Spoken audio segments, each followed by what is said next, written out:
Zenith Monday night matchup.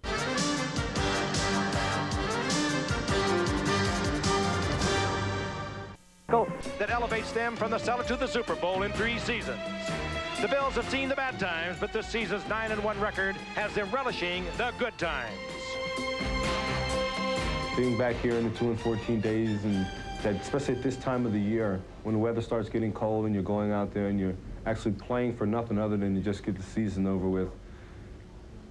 Now it's so much easier to go out there because you know you have something to work for. Well, the last time I was on a winning football team was my junior year in high school, believe it or not. So for me, this is the greatest feeling in the world to be on a winning team. We're 9-1, we're on a roll, and hopefully we can keep it going and get into the playoffs. Well, before, it was nice. You go to a restaurant and people just like give you a private table in the corner because they didn't want to be near you. Now they want to sit at your table, you know, and say, hey, you know, what's going on? It feels great, not just for, Jim Kelly and some of my teammates, but for the whole city. Last 4 or 5 years, it's been tough on everybody, and it's about time, and we've worked very hard, and I think we deserve it. But again, we have, 6 more games left. The first of those 6 games for Kelly will be tonight against the Miami Dolphins, and he'll bring into Joe Robbie Stadium the physical skills of the consummate NFL quarterback. A great arm, strength, durability, and a competitive nature that can lift an entire team. And Dan Marino will be at quarterback for the Dolphins, one of the greatest pure passers to ever play the game. He's averaged over 30 touchdown passes a season in his 6-year career. 2 of the game's finest at quarterback tonight as the Buffalo Bills meet the Miami Dolphins on ABC's NFL Monday Night Football.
ABC's Monday Night Football is being brought. Welcome to Miami, Florida on a beautiful South Florida evening. Temperatures in the high 70s. A slight breeze is stirring. Joe Robbie Stadium, less than capacity tonight for a meeting between the Buffalo Bills and the Miami Dolphins. These 2 longtime rivals in the American Football Conference. Hello again, everyone. I'm Frank Gifford, and welcome to our AFC Eastern Division battle tonight. It's the Buffalo Bills and the Miami Dolphins, and the Buffalo Bills being the best record in pro football into Joe Robbie Stadium tonight. They are 9-1.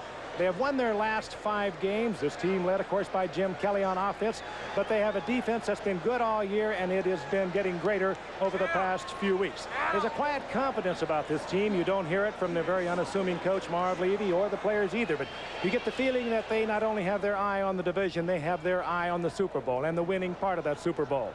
They take on the Miami Dolphins tonight. The Dolphins are 5-5. They have won 4 of their last 6, but they are an up-and-down team, a team in question. And tonight, when they take on the Buffalo Bills, they know that if they lose, that they will drop to 5-6, and they will have the 10th. There will be 10 teams in the AFC that are better than them, and that is going to hurt any chances they might have or any thoughts they might have for entering the playoffs as a wild card, because their thoughts then, I think, will be starting to turn to the draft next year. What we really have, Al, is a team in Buffalo with an identity. Miami looking for an identity, as they have for the past couple of years. I think, Frank, that the Miami Dolphins are a team very much on a treadmill. Following the '85 season in the playoffs, they were 1 win away from going to the Super Bowl, but then they were 8-8 in '86. They were 8-7 last year, 5-5 this year. One constant, of course, in their lineup has been Dan Marino, but maybe this team reflects Dan Marino. He's had a decent season, but he's been very erratic. Marino threw for more than 500 yards against the Jets earlier this year, but in a losing cause. As far as the offense is concerned, no doubt it must revolve around Dan Marino. The Dolphins are a one-dimensional team. They lead the league in passing yardage.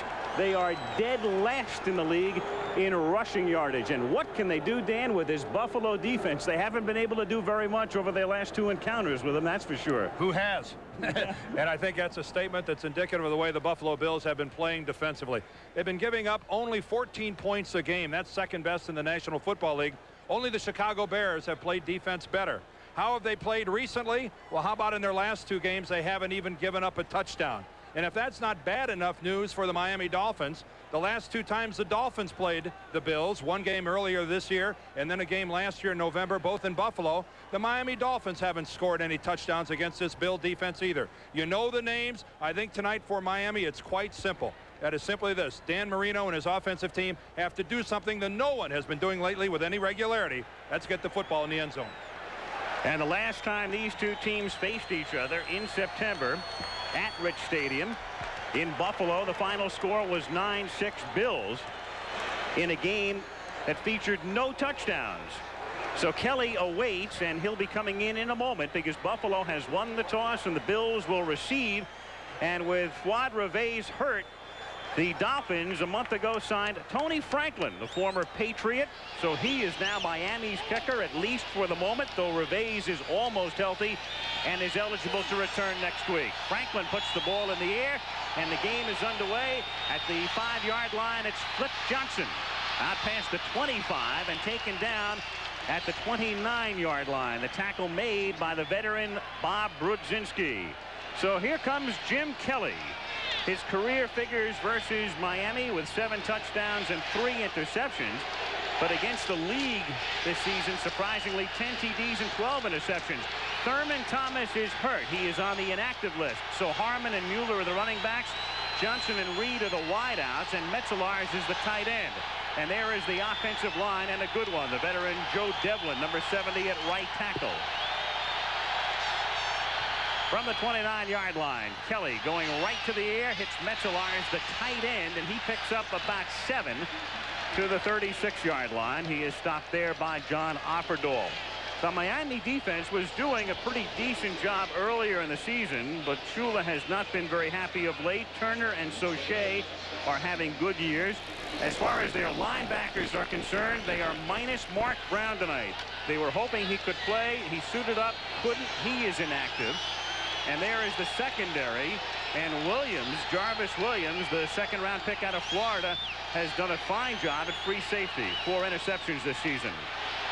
Jamie Mueller, the fullback, barrels ahead for the first down. So the Bills keeping it on the ground. Rick Raff making the tackle, but again, keep in mind the good-looking rookie Thurman Thomas out of action tonight with a severely bruised shin. I don't think we'll have to wait long, Al and Dan, to find out what Buffalo wants to do. And they want to run the ball. They can recall, and they have won 3 times over Miami, but up in Buffalo last year in a 27-0 blowout, they just kept the ball all day long. Just running the ball. Miami never even saw it. They'd like to do that again tonight. 1st and 10. Buffalo from the 41-yard line. That's Andre Reed in motion. Kelly protected well, far side, and it's caught at the 49-yard line by Reed, just short of the first down, and to the disgust of the crowd as well, who thought he was out of bounds, covered by Paul Langford. Haven't we been seeing a lot of, I guess, illustrious use of the sidelines by wide receivers this year? And I think we're going to see another example here of beautiful footwork on the sidelines. Both feet have to be in, and the ball really, when I first saw it go, I thought was going to be out of bounds, but what a fabulous play by Andre Reed, keeping both feet in bounds, concentrating on the ball and making the catch. Nuriev would have loved it. His 49th catch of the year. The crowd responds. They played it back on the big screen, and they didn't like the call as Mueller takes it across the 50, and he's very close to the first down. He is stopped by number 98, Jackie Klein, in his 2nd year out of Alabama. Did Buffalo run that play in a hurry, or was that my imagination? I think they cranked that baby off in a hurry, trying to beat the replay if there was going to beat one. But at least from that angle we looked at, it looked pretty obvious that Andre Reed had both feet in bounds. The crowd didn't like it, but that was superlative effort by Reed. Are we getting that so sophisticated now with the replay that they actually are doing that? Well, they are coached by a Phi Beta Kappa, Marv Levy, so he'd be the guy to do it. Let's look at it again. That's Andre Reed in front of Paul Langford, and That's you beautiful. can see obvious that both feet are inbounds. That's as good as it gets. They measure for the first down, and they are inches short. So the Bills will have a 3rd and inches. Opening moments of this game in Miami. There is Marv Levy, and he hopes this is the first of 2 visits to Miami, because the Super Bowl will be played here on January 22nd.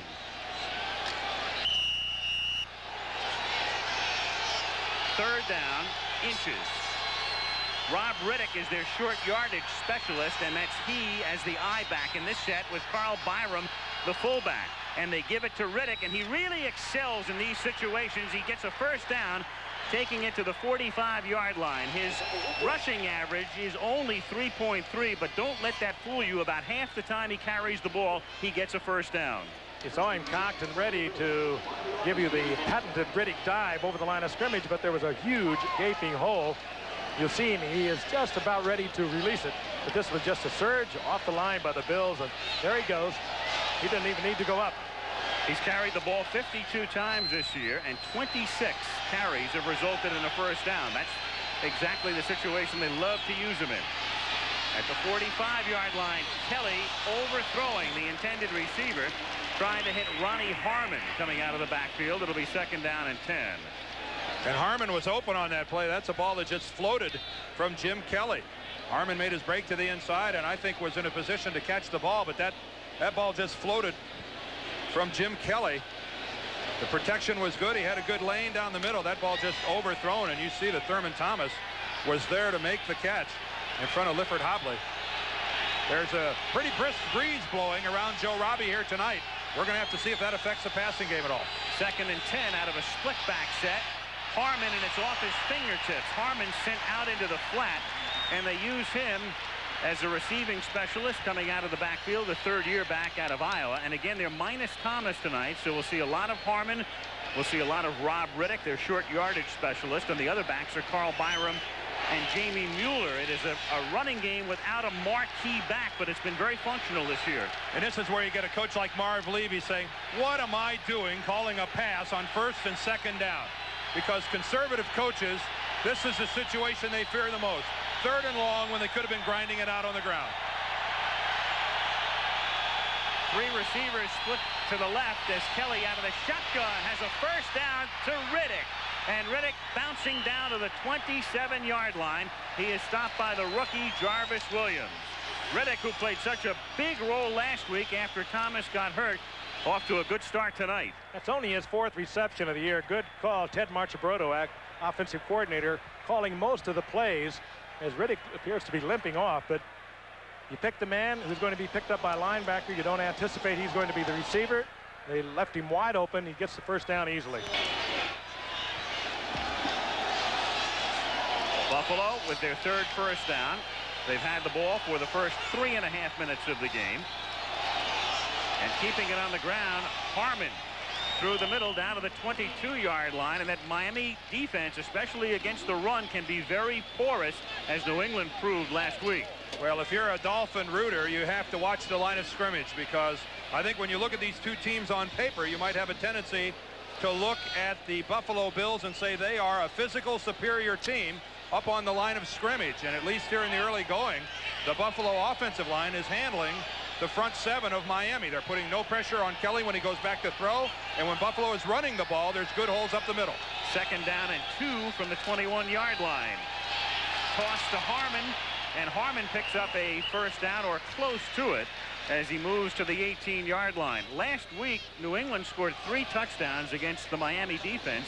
On 2 of the drives, they were long drives, and New England stayed on the ground exclusively. And Frank, I think you know how demoralizing that is to a football team, not just the defensive football team. That's felt up and down the sidelines. Buffalo way below the NFL average once they're inside the 20-yard line.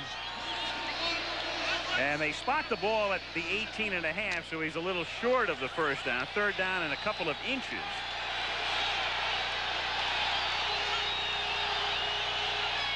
Buffalo 2 for 2 in 3rd down situations, and you can make it 3 for 3 now as Rob Riddick Gets the call. Carl Byram leads the way with a nice block. And that's the 4th successive first down for the Buffalo Bills. 2 third and short yardages, and thus far Miami not even close to stopping it. Here it is over the left side. Good block by Richard, pulling out from the left guard. Riddick again appeared to be cocked to go over the top. He doesn't have to. Big gaping hole, and Dan, you're right, it is really demoralizing, but will also allow Buffalo to start thinking play action pass if they want to. And you can run the football, you can do anything with your offense. From the 16, Kelly to the air. Kelly fires into the end zone and incomplete. He tried to hit Metzeler as the tight end roving around the goal line, and Jackie Klein put the pressure on Kelly as Jim released. He wanted Trumaine Johnson over the left side, and it was good coverage by Judson over the left side, and he had to come off of it. What's the second time that Jim Kelly has attempted to throw that pass pattern? Again, on an attempt to hit the post pattern, the ball floats on him. That ball was at least 4 feet, 5 feet over the head of the intended receiver.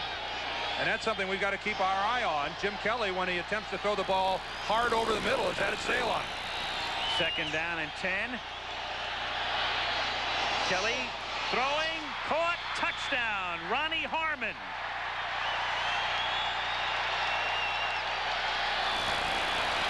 That one didn't sail.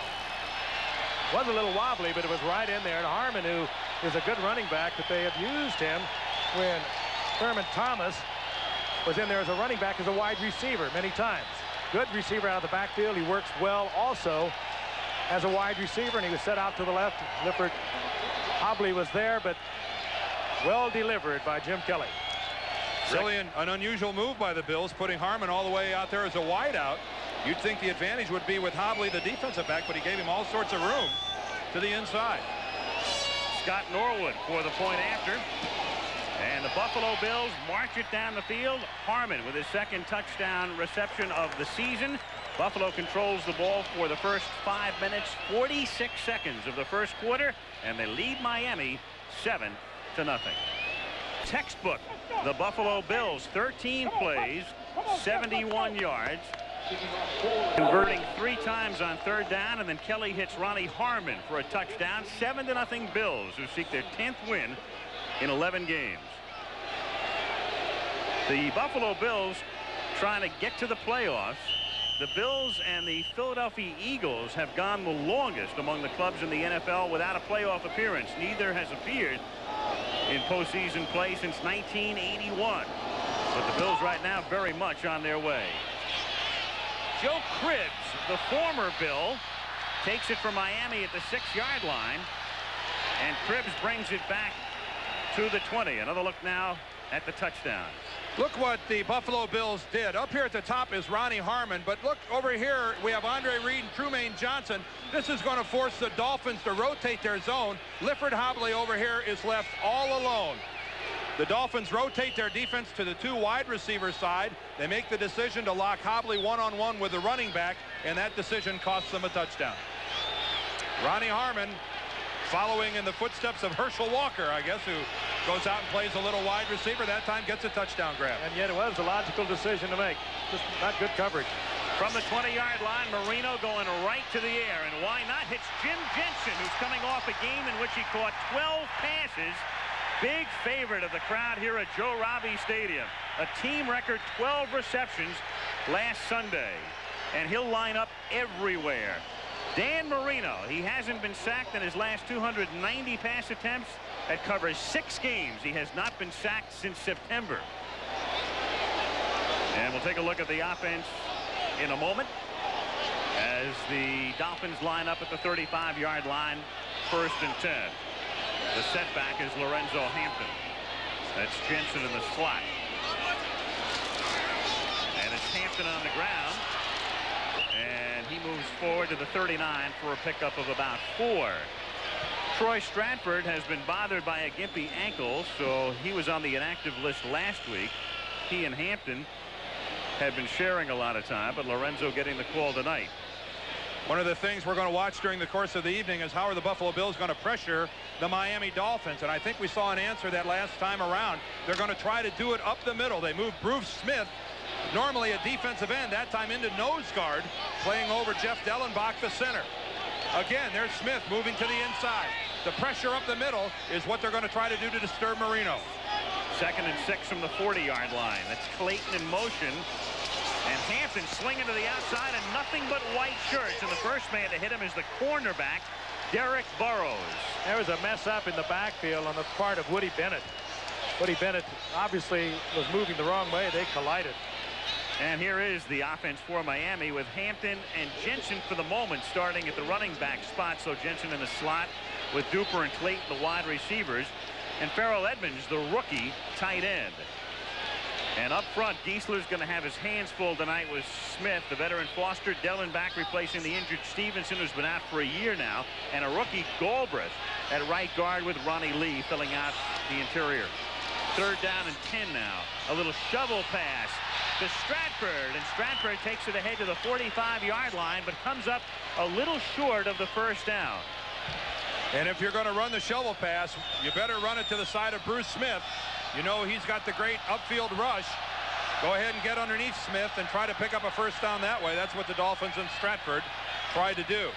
Stratford playing on a very sore ankle, did not play last week, was on the inactive list, and they're going to go for it, Frank, on 4th down. To the delight of the crowd, so a very big gamble by Shula early on. After 5-5, playing with the team that's dominated the first 5 minutes of this first quarter, you've got to think go for it. 4th down and inches from the 45-yard line. And they're in trouble with the clock. They're not going to get it off. The clock down to 0. And they didn't. Did they get a timeout? Marino walked away from it. I didn't even see him indicate a timeout, but they gave him the timeout. Boy, I sure didn't see him call it. No. They called a penalty. It's a delay of game penalty back to the 40-yard line. Oh, boy. Nobody threw the flag, and Dan Marino, rather than take a timeout, just walked away from it and took a 5-yard penalty. So much for that gamble. Well, if you think about it, didn't hurt a whole lot. It's what you would suspect they would have done anyway, brought out the punting unit. And it wasn't as if they were doing it to try to draw Buffalo offside either, because they set up late out of the huddle. Well, the problem was they brought in Mark Dennis, a reserve offensive lineman. He has to report to the official, and that whole process took about an extra 10 or 15 seconds. Now Reggie Roby to kick, Flip Johnson to receive. Johnson calls for the fair catch and then lets it bounce, and this will pin Buffalo deep. Back at the 9-yard line. 51-yard boot by Reggie Roby. 5:35 to go in the first quarter. 7-0 Bills. Hopelessly out of the game against the L.A. Raiders when Dan Marino made his professional debut, and the rookie from Pittsburgh threw his first ever professional touchdown pass, a 6-yarder to tight end Joe Rose, the first of many.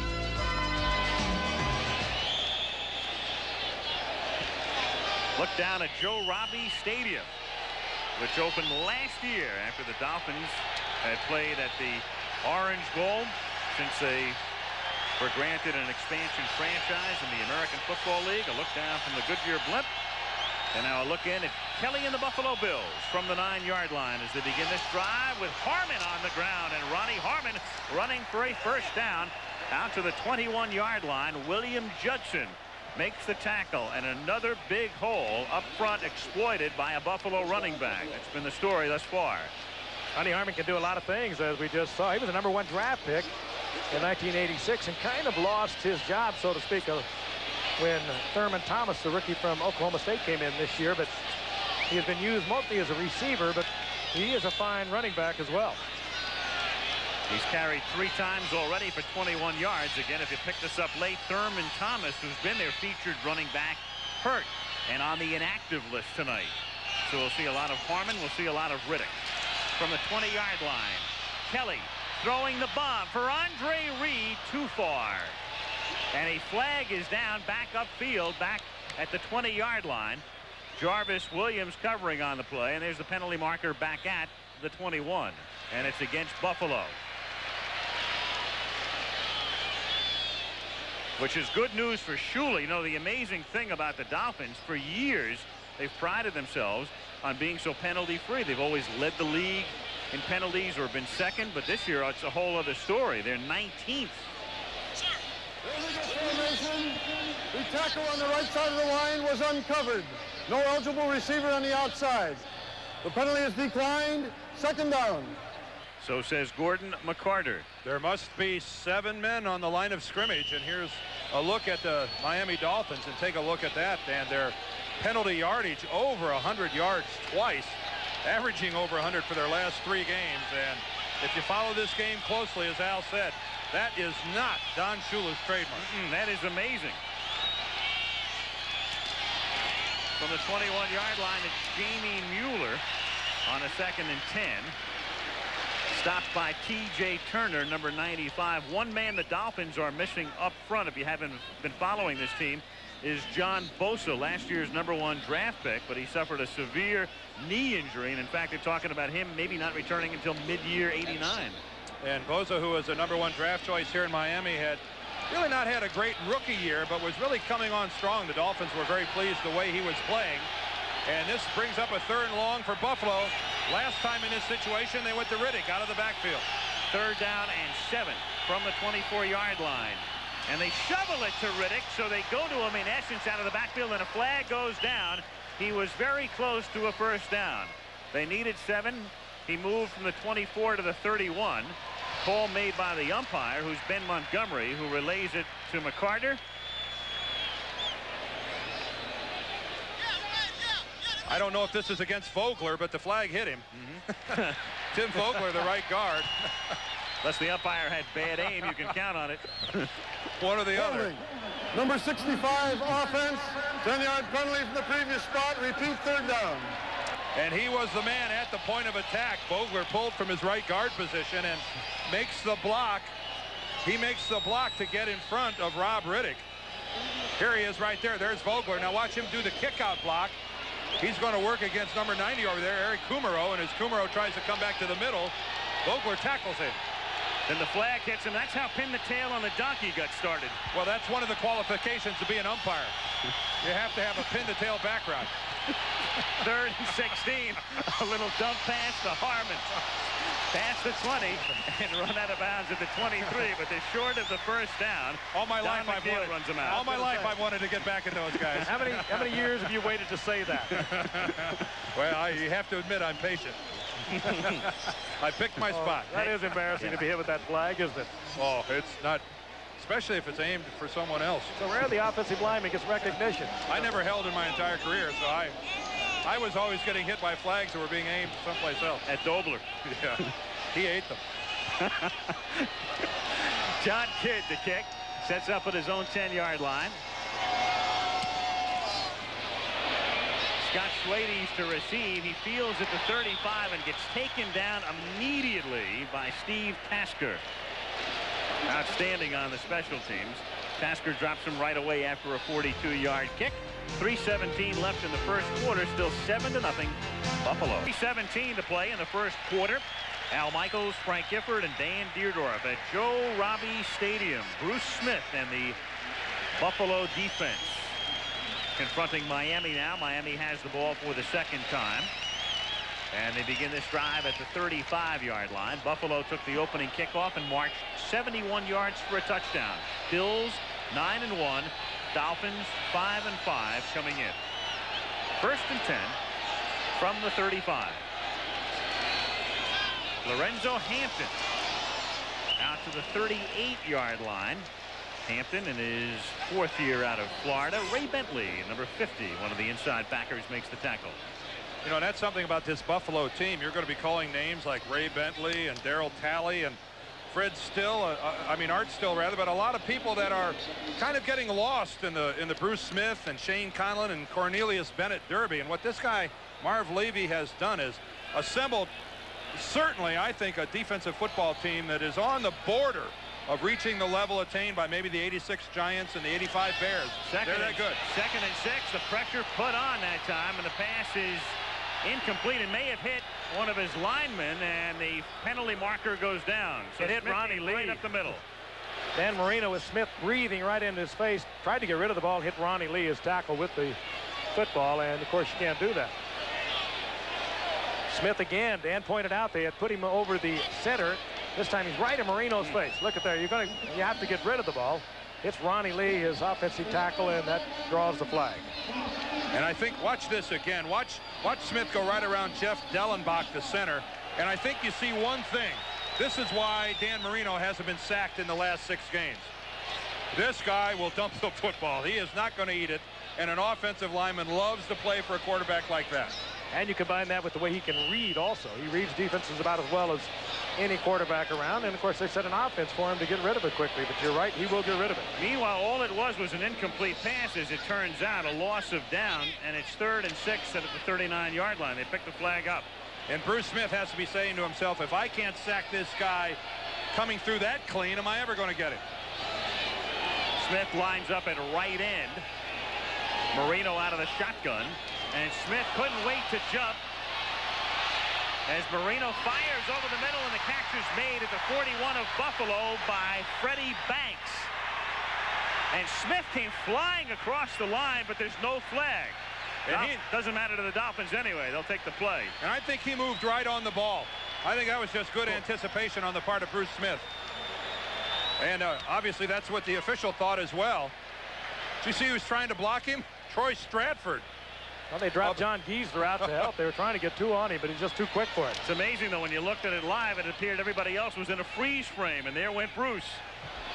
Boy, did the Dolphins need that. 6'4" and 285, and can he move it? And there he is on the center again. 1st and 10, Miami from the 41-yard line. Marino checks it off. After a 20-yard pickup. And it's incomplete. Fred Smerlis tipping it. And again, it's Dan Marino being forced to throw without setting his feet. He's falling backwards, throwing off his heels. A look at it here as Dan Marino never gets the opportunity to set, falling backwards, and Fred Smerlis gets his hand on the ball. And somehow, some way, the Dolphins up front, Foster, Dellenbach, and Galbraith, the middle 3 are going to have to control this runaway Bill defensive charge, because Dan Marino can't count on being successful facing that kind of a rush all night long. 2nd down and 10 from the 40-yard line. They send 5, and Marino dumps it off, and it's complete to Davenport, and Davenport gets to the 14-yard line, and that's the risk you run on a blitz. It opens up the middle. Davenport exploits it. 1st down, Miami. Well, they say Marino is not mobile, and he's not, but Cornelius Bennett came around the horn with his great speed, and he was still able to deliver it. Watch the blitz up the middle. Number 58, Shane Conlon's going to come from the left. A looping charge in the middle, and Davenport had just come out of the backfield from the right side. And that is the risk you run. Ray Bentley was trying to make the coverage, number 50 there, but as you can see, he was woefully behind the play. And can there be a better quarterback in the game than Marino in getting rid of the ball in that situation? 1st down, Miami at the 14 in the final minute of the quarter. Hampton to the outside, and nothing there. Wrapped up by Leonard Smith, who started the season with the Cardinals and came over in week 3. And does he ever hit? Plays safety like a linebacker. I know you know him well from the years with the St. Louis Cardinals, Dan, but he will play it like a linebacker. They had to have a safety, and the Cardinals needed a cornerback, and it was a pretty good deal for both of them. And how about the range displayed there by Bruce Smith, getting all the way out from down over the offensive guard, getting out there and making a play with a strong safety. We don't want to, I guess, canonize this football team, but defensively, boy, is Buffalo loaded. That's a nightmare when you get hit by the firm of Smith and Smith. Buffalo jumps collectively. Flag goes down, and the pass is dropped by Mark Duper. But the Bills, almost as a unit, appear to come across the line. When they jump collectively like that, something is making them jump, Dan. It's either the bark of Dan Marino, there's movement somewhere. You can almost see it, the way Marino barked that signal that brought them off. Here's the option now being discussed. McCarter to Marino. Marv Levy, meanwhile,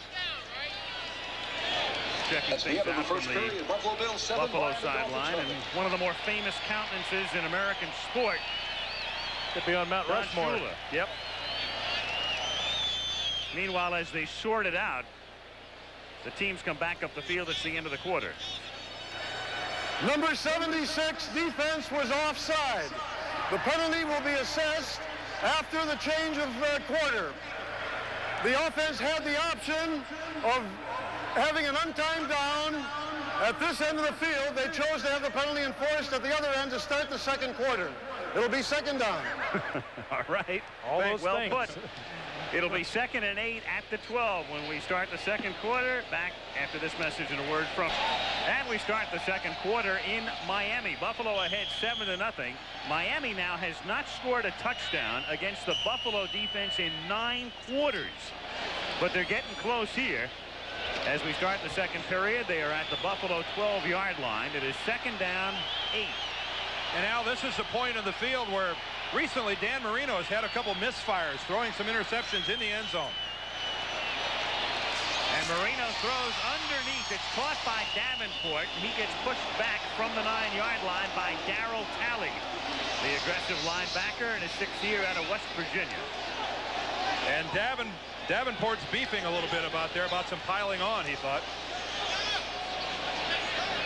It'll be 3rd and 4. We'll get into that later. Not necessarily. Look at Marino split out. 3rd down and 4.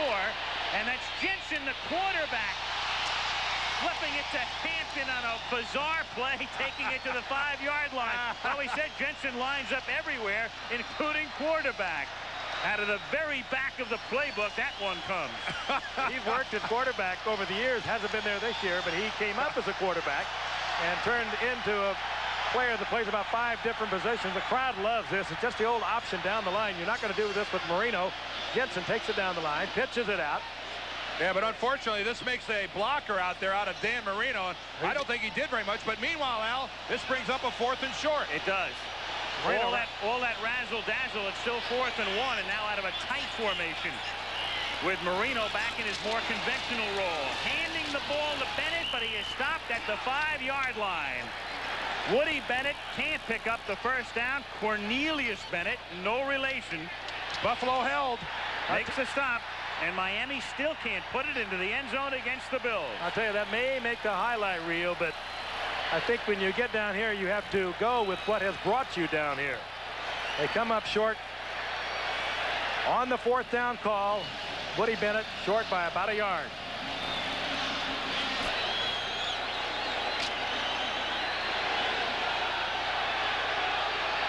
So Dan Marino going over that 4th down call with Don Shula. They come up empty. Do the Dolphins. Bills take over from the 5-yard line, and Rob Riddick goes through the middle, gives them some breathing room, takes it out to the 11. When the Dolphins didn't convert, I want you to look at this guy right here. Art Still working against Ronnie Lee, the right tackle. Look how he collapses him inside and then makes the tackle himself.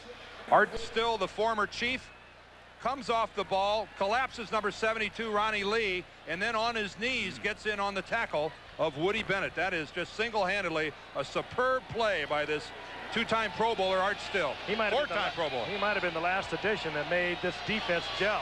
Man who wore out his welcome in Kansas City and a new home in Buffalo. Mueller to the outside, and he takes Langford with him for another couple of yards after he picks up the first down. Rob Riddick led the way with a beautiful block and a first down out at the 21-yard line. I still have to go back to that option play. Miami takes the ball right down the field. They have everything working for them. They get down, and then on a 3rd down, come in with an option play with Jensen at quarterback. And Marino, really a blocker at the point of attack. Well, you know, there's been a lot of talk here in Miami about the play calling and the play selection. We may see a situation there where everyone may deny that they called that play. From the 21-yard line, 1st and 10 Buffalo. That's Mueller going in motion, and Riddick is the ball carrier. And Riddick dropped the ball, but after his knee was down, he picks up 5, takes it out to the 26-yard line. And it's 2nd down. Well, a little respite tonight, but tomorrow night, back we come with part 2. In remembrance, and it is the most riveting thing that I have seen in years. Riddick out to the 29-yard line. Stopped by Lifford Hobley. What does it go on for some 30 hours all told? Yep. 18 hours over the next 2 weeks. So be with us tomorrow night, 8 Eastern, 7 Central. 3rd down and 2 coming up. Buffalo at the 29-yard line. 11 minutes to play in the half. Bills on top, 7-0. Jim Kelly comes up out of the shotgun.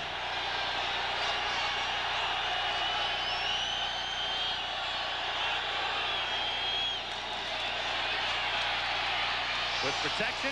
Hits his man Andre Reed.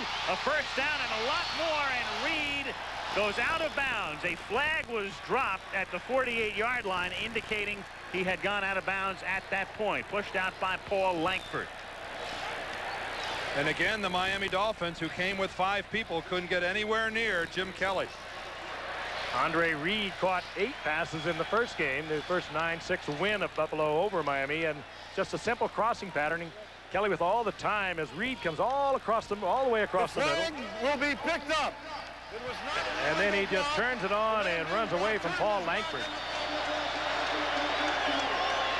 And he does not go out of bounds until he gets down inside the 45-yard line.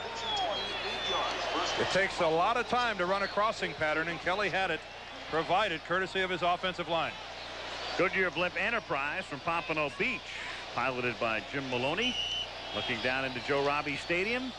Buffalo with a first down at the 43 of the Miami Dolphins after a 28-yard pickup.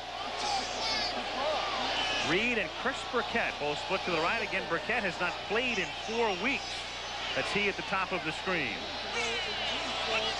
He's been out with a knee injury as Kelly throws, and it's caught by Reed, and Reed fights his way for a first down to the 33-yard line. An emerging star, Andre Reed, in his 4th year at a Kutztown State. What a beautiful move he made. Kelly, first of all, with the halfback blitz coming right in his face, was able to get the ball to him some way. It was William Judson coming in, and here is Reed. Now watch the move he'll put on Jarvis Williams. Williams, a good tackler, the rookie out of Florida, just slips right under the arm and keeps his balance and gets the first down. But a great effort by Kelly just to get that off.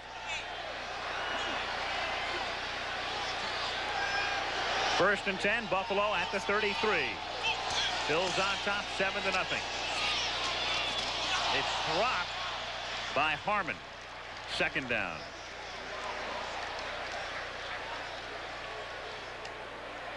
That time a rollout by the Bills, and Jim Kelly just seems to have all the room that he wants to work behind that offensive line that's really controlling the line of scrimmage, and that's a perfectly catchable ball that Harmon just doesn't handle. And look how quickly this has turned around from the Dolphins and their inability to convert inside the Buffalo 10-yard line. Here they are now down inside their own 35, having to defend.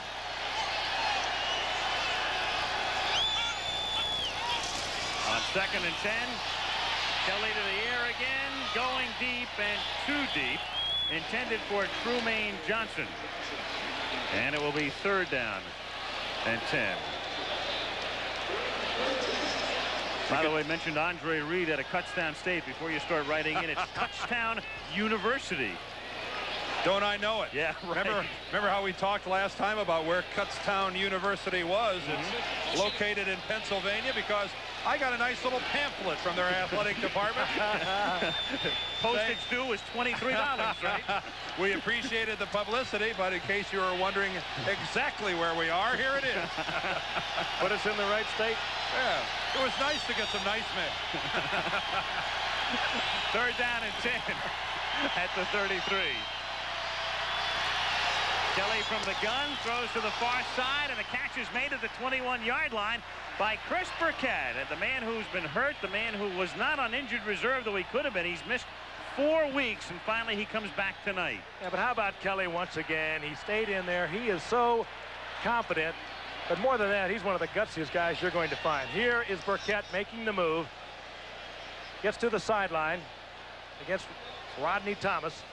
But meanwhile, Kelly knows he is going to get popped by Kumaro. Kumaro loops all the way around the middle, Frank, and comes up and has a clean shot at Kelly. One of the few times that Miami has really pressured Kelly. That's mental toughness. It's squared. This drive started back at the 5-yard line. Riddick goes nowhere on a first down play. 8:45 to go in the half. Buffalo on top, 7-0. Don Shula, and as Frank mentioned at the top, a vitally important game for this team. They're thinking about a wild card possibility. Buffalo would have to totally collapse not to win the AFC East. And the Dolphins and several other teams in contention for the wild card spots at the moment. John talking to Tom Olivadotti, his defensive coordinator, trying to come up with a little magic here. 2nd and 9 from the 20. And a little magic is almost a pass interference, but there's no flag. We'll call that sleight of hand. Yeah, Lifford Hobley grabbing on to Ronnie Harmon, and Levy wants to know where the flag is. And they could just as well have dropped one if they wanted to. Again, a good read by Kelly, as it was Ronnie Harmon who was flanked out to the right. Now he's going to get single coverage. Keep in mind he's a back put out as a flanker, and could have called it. Well, it's certainly in the area that could have drawn a flag. Yeah, I guess so. Looked like a long way into the area where it could have drawn a flag. 3rd down and 9 now, with Trumaine, Johnson, and Reed split to the left. Burkett and Harmon to the right. Out of the shotgun. Kelly with a deep drop. Riddick is wide open. And Riddick drops the football but recovers it at the 13-yard line. And that fumble may have cost him a first down. They had to get to the 11 and a half. And that fumble bouncing backwards may be the difference right now between a first down and a 4th down. I think your call, Al, is right on. He did have the first down. Again, it's just nothing simple. Riddick just floats out of the backfield. He's going to work first against William Judson, and Judson semi-misses the tackle. But it looks like it's a hit right up the middle. Bud Brown jars the ball loose, and that does force the Bills into a field goal. So it's 4th and a yard and a half, and here's Scott Norwood, a 30-yard attempt. Kidd will hold at the 20, and the kick is perfect. Norwood having an exceptional season. So a long drive for the Bills culminates with a field goal. 7:09 to go in the half. It's 10-0 Buffalo. Buffalo Bills franchise, one man foremost in your mind.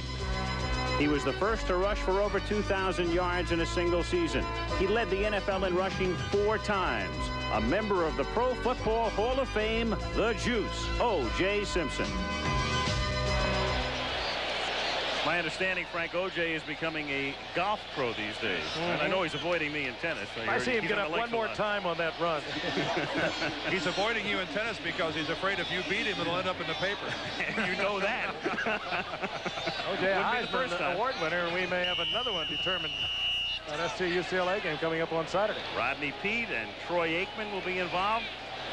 Winner to the Rose Bowl, and as Frank said, maybe the Heisman at stake as well. Who's in the Rose Bowl? Yeah, right.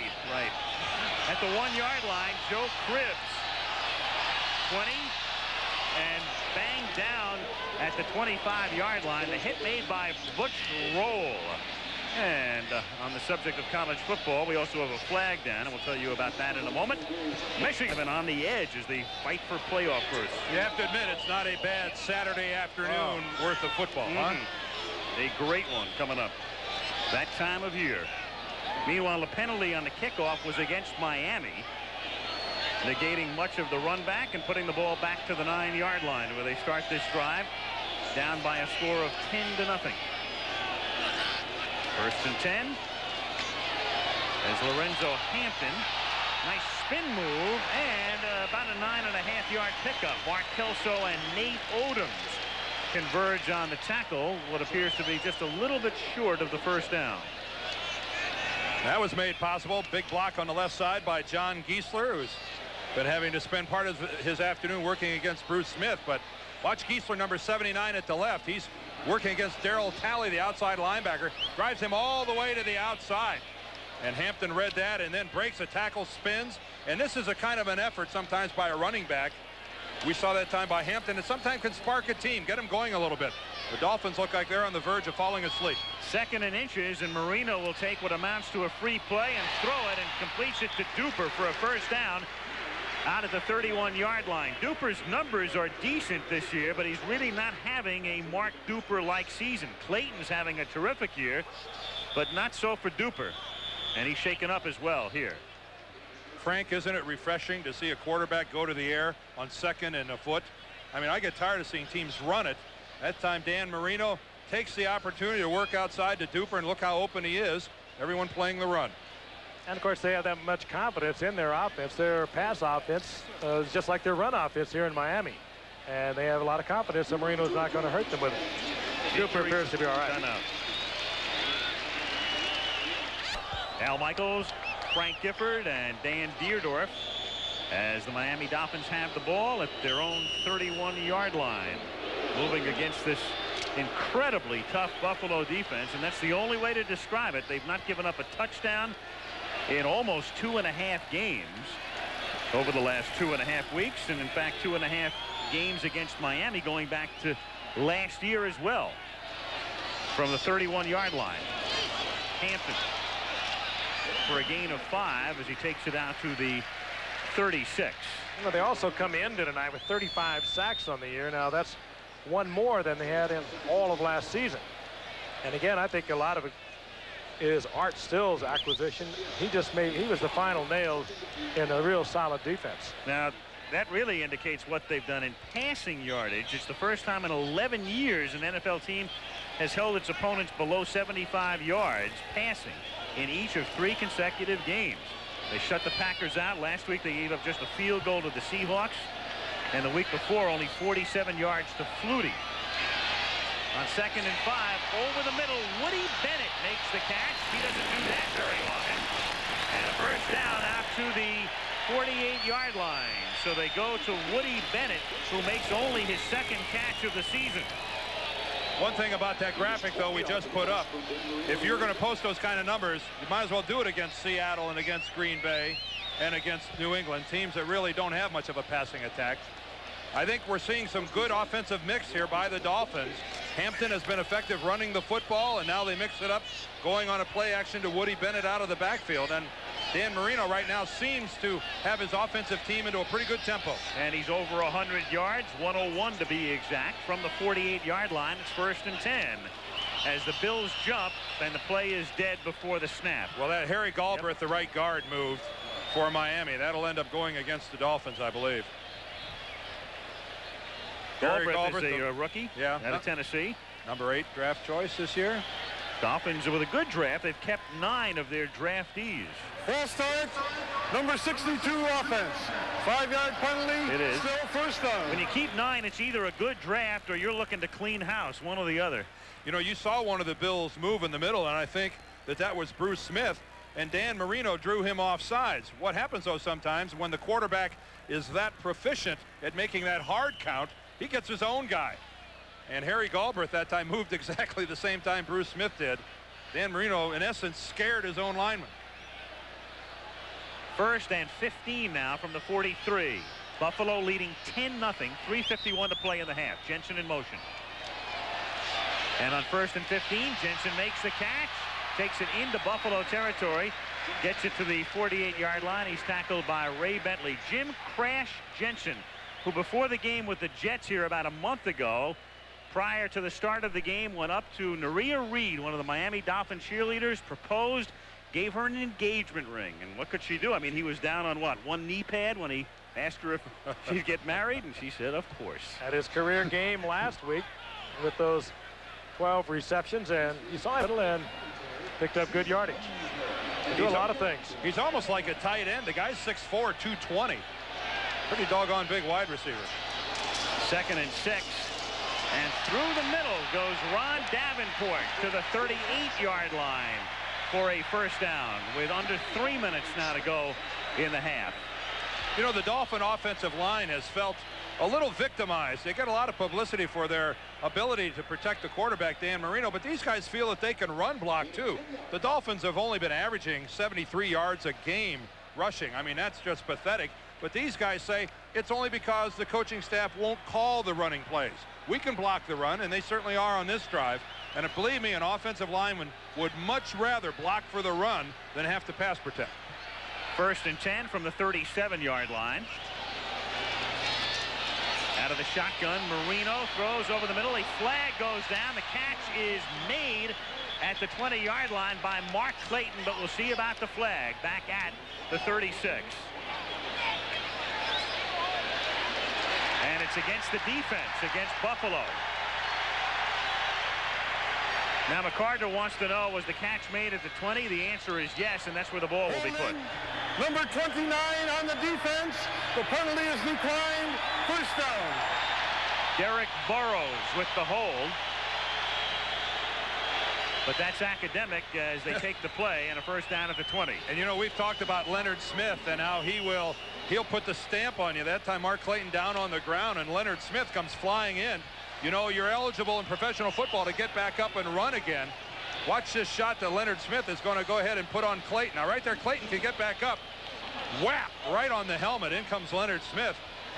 You might say that's a cheap shot, but Clayton is eligible to get back up and run. And we've come to the 2-minute warning. Miami has all 3 of its timeouts remaining. They're at the Buffalo 20. Bills on top, 10-0.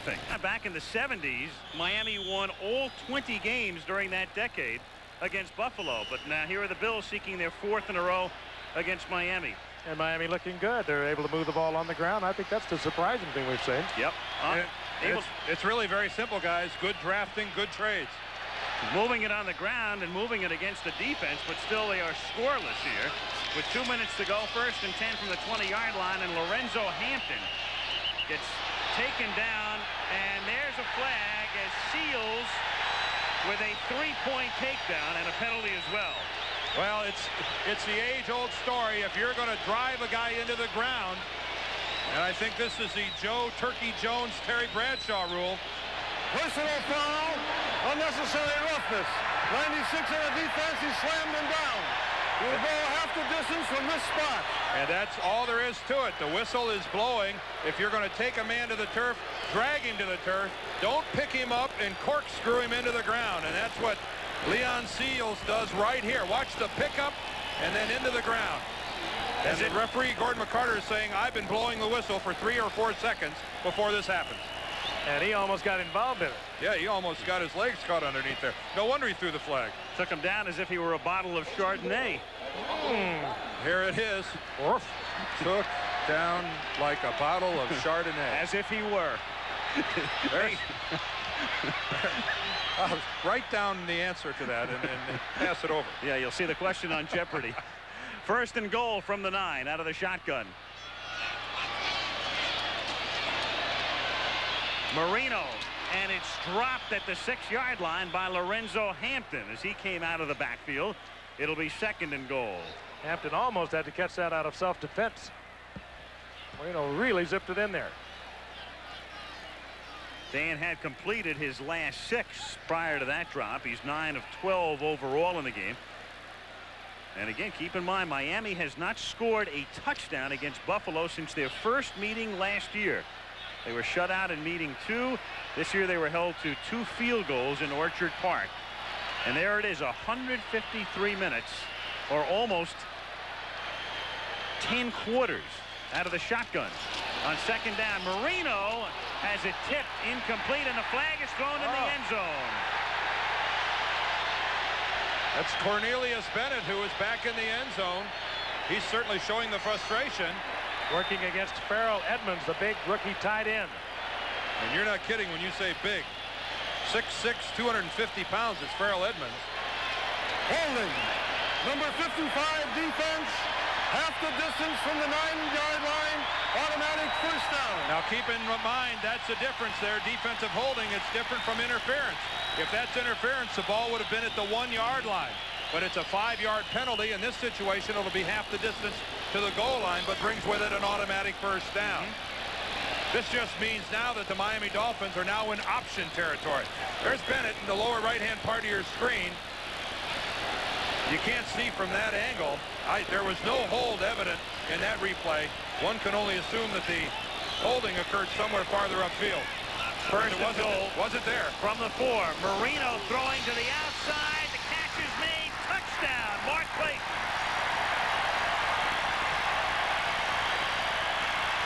And finally, the tree beareth fruit. Marino just drilled that in. Clayton was covered as well as you can cover anyone down near the goal line.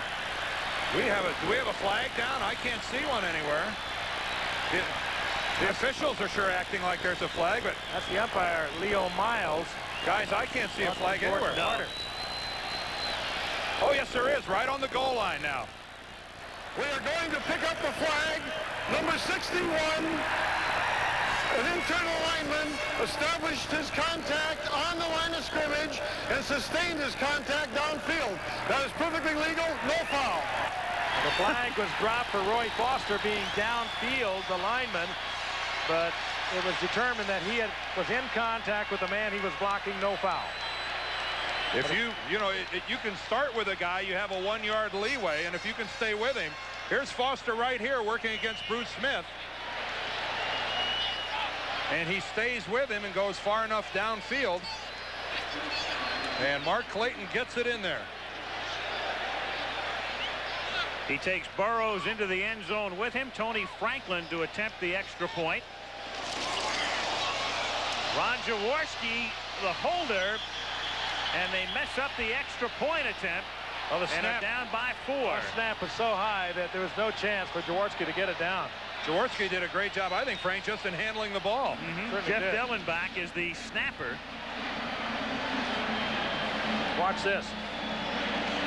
Not that you're going to turn it into anything, but pretty fancy footwork and handwork on the part of Jaworski. Thus, it's 10-6. Miami scoring drive as they march 91 yards. Clayton makes the catch off the Marino pass for the touchdown, but the high snap cost them the extra point, and Tony Franklin kicks off now to Buffalo. At the 1 yard line, Flip Johnson. Pursued to the outside and taken down at the 15, and chasing him down was Tony Furjanic. Bills have all of their timeouts remaining. They lead by 4 points with 1:30 to play in the first half.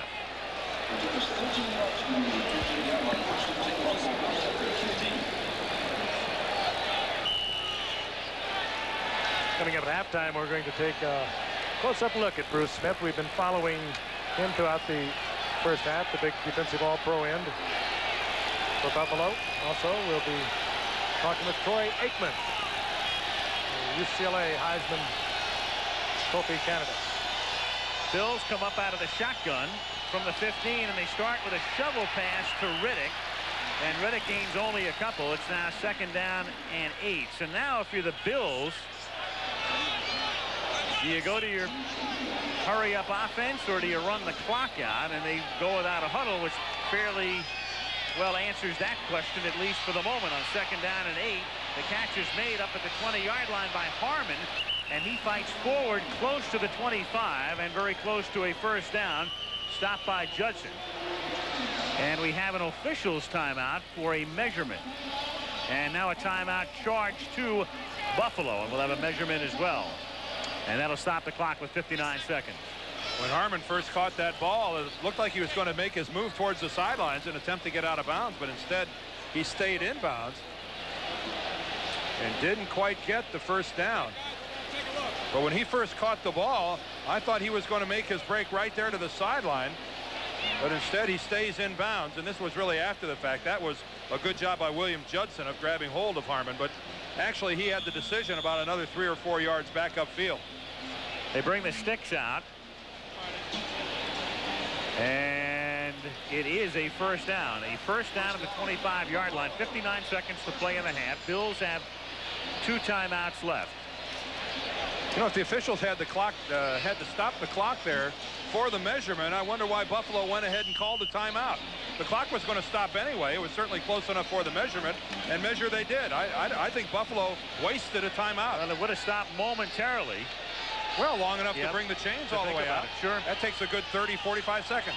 At the 25-yard line, Kelly for Burkett, and he makes the catch at the 48-yard line. A great catch. He stays in bounds, so the clock keeps rolling. Jarvis Williams makes the tackle. Hurry-up offense. They've called the next play already. But Dan made a good point. They may have squandered a timeout unnecessarily. And what a throw here by Jim Kelly. Burkett back from having missed 4 weeks with the bad knee. Now Kelly hits Harmon. Harmon tries to get out of bounds and does.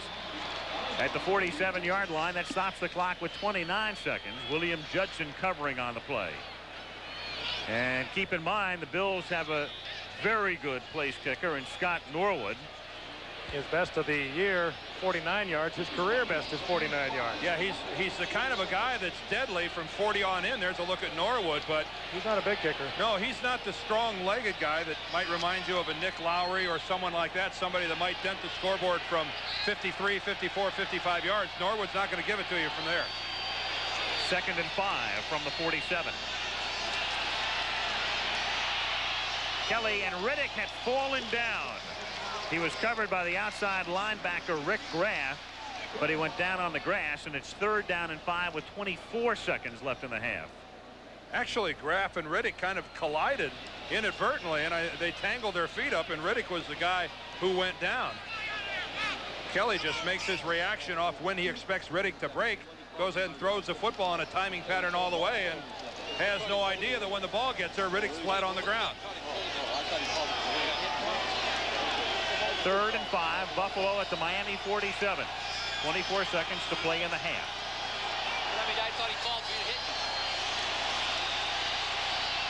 Kelly stepping up, and he's going to run for the first down. He has to get to the 42, and he gets to the 36-yard line. And out of bounds he goes with 15 seconds. So at the 36, they are looking at this point at a 53-yard field goal.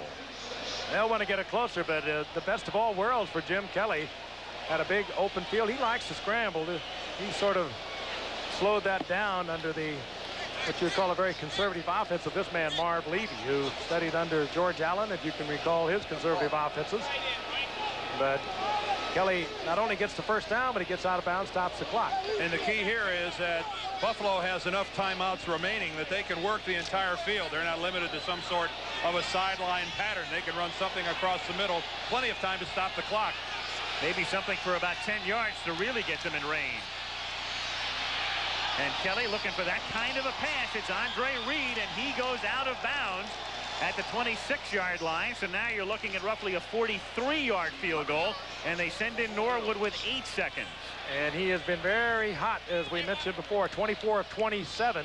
But again, Andre Reed coming all the way across the field, and it'll give you an idea how much time Kelly has. We talked about it earlier with Reed coming from the left side all the way across. Kelly standing back there waiting until he uncovers and delivers. He's made 11 straight, including 1 tonight. The ball will be set down at the 34. It's a 44-yard attempt. Kid to hold.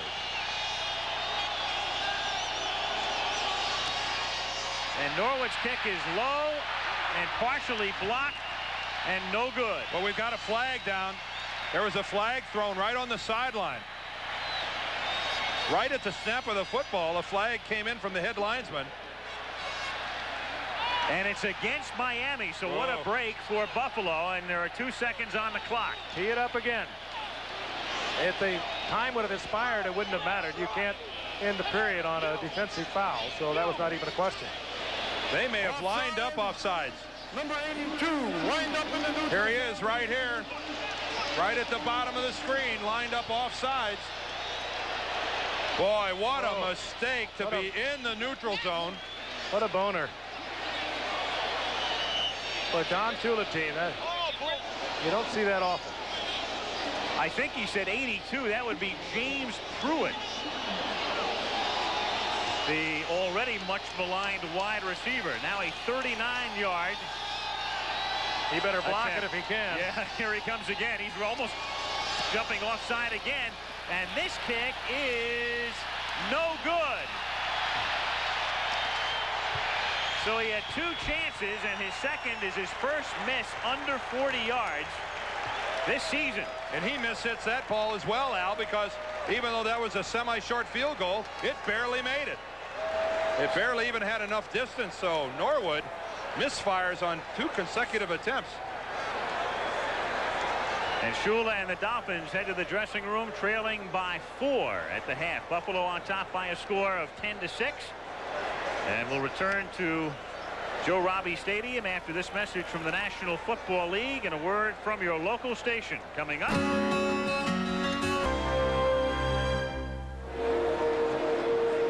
Back at Joe Robbie Stadium in Miami, the Buffalo Bills leading the Miami Dolphins 10-6. Buffalo coming into tonight with the best record in pro football, a 9-1 record. Of course, the Dolphins at 5-5, and the Dolphins playing the Bills very tough. We've talked a lot throughout the first half about Bruce Smith, the Pro Bowl right defensive end for the Buffalo Bills. We have watched him tonight, and he has performed once again in Pro Bowl fashion. But it's been an up and down season for Bruce Smith as we watch him here in the first half. 6'4", 285 pounds, incredible quickness, incredible speed. So Bruce Smith, a major factor for the Bills in their resurgence. He's had an up and down season. As I've mentioned, he had a drug suspension. And this past week, Lynn Swann caught up with him at his home in Norfolk, Virginia. Bruce Smith grew up the youngest of 3 children, a pudgy little boy who was 30 pounds over the limit to play youth football. He was the fat kid that everybody teased. I had a lot of instances where I would come home crying or things of that nature, and it just built up inside of me, and it compelled me to be the best that I could be. When the fat kid grew up, he became a standout athlete in every sport he tried, earning high school leathers in 4 varsity sports. He played his college ball at Virginia Tech. Despite the school's low profile, Bruce was the top pro prospect in the country on draft day 1985. First choice, first round, belongs to the Buffalo Bills. Buffalo selects defensive end Bruce Smith.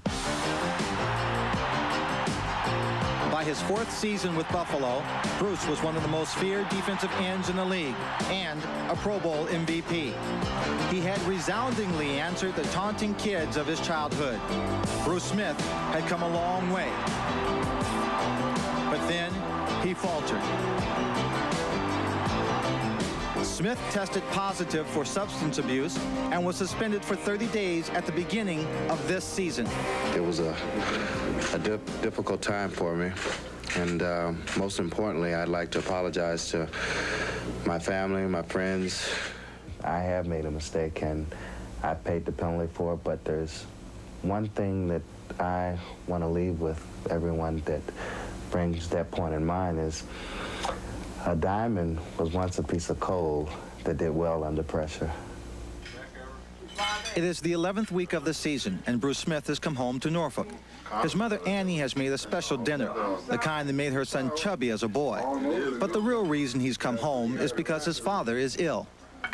He's had 3 heart attacks, and he's also has a pacemaker in his heart. And I just want to be there if something happens, and he just means so much to me, as well as my mother and the rest of my family. Bruce has filled his parents' lives with the things they never could have afforded themselves. A beautiful house, an expensive car, and a fishing boat that symbolizes the closeness between father and son. From the time that Bruce was a child, the two would spend weekends fishing on a smaller 14-foot boat. Even then, George Smith could tell that his son had special talent. I noticed that he was better than the other kids, but becoming the athlete that he is today, I had no dreams. But believe me, I guess I'm one of the proudest fathers in the world. Always George and Annie's baby boy, Bruce Smith carries his family in his heart wherever he goes. We talked to Bruce earlier this evening. George, his father, doing fine. He's watching this evening. Miami, Al Michaels, Frank Gifford, and Dan Deerdorf as we start the second half. The Buffalo Bills coming in with the best record in the National Football League, a mark of 9-1. And the Miami Dolphins fighting to stay alive, stay in playoff contention. Their record 5-5. Bills took the opening kickoff all the way down the field for a touchdown, added a field goal. Miami with a late touchdown with a high snap on the extra point. And it's 10-6 with Cribbs back deep and Bud Brown with him to receive the second half kickoff. Scott Norwood will put the ball in the air for Buffalo. Norwood, who ended the first half by missing an easy field goal, angles the kickoff to the far side, and out of bounds it goes, and so it'll come out to the 35-yard line. Kickoff out of bounds. The receiving team will put the ball in play at their own 35-yard line. 1st and 10. And Marino will lead them from the 35 as this ABC Sports exclusive is being brought to you by Michelob. One taste will tell you why the night belongs to Michelob. By Nissan, makers of the Pathfinder, the vehicle that can take you anywhere in comfort and style. And by U.S. Sprint, America's first and only nationwide 100% digital fiber optic phone company. Miami starts with a shotgun, a very high snap, and the inside handoff to Davenport, and he is taken down by Talley first and then Bruce Smith second after a loss of 1. That's a great save immediately by Marino. That could have gone to the end zone. Take a look at the first half numbers. We see that Buffalo has the advantage in just about everything, and a turnover-free first half. Buffalo with a 10-6 lead, and interesting that Miami opened up on a first down in the shotgun, and now in second and long goes back to regular. Second and 11. Great protection. Jim Jensen makes the catch, and he has a first down out at the 49-yard line. Jim Crash Jensen. I think that's a good look at Miami attempting to confuse the Buffalo Bills defensively by going to the shotgun on first down, go to the conventional formation, the quarterback under center on second down, and certainly nothing unusual about this. This is something the Dolphins have been doing with great regularity, just running a simple underneath out of the backfield pattern to Jim Jensen. And for some reason, Frank, week after week, he's wide open.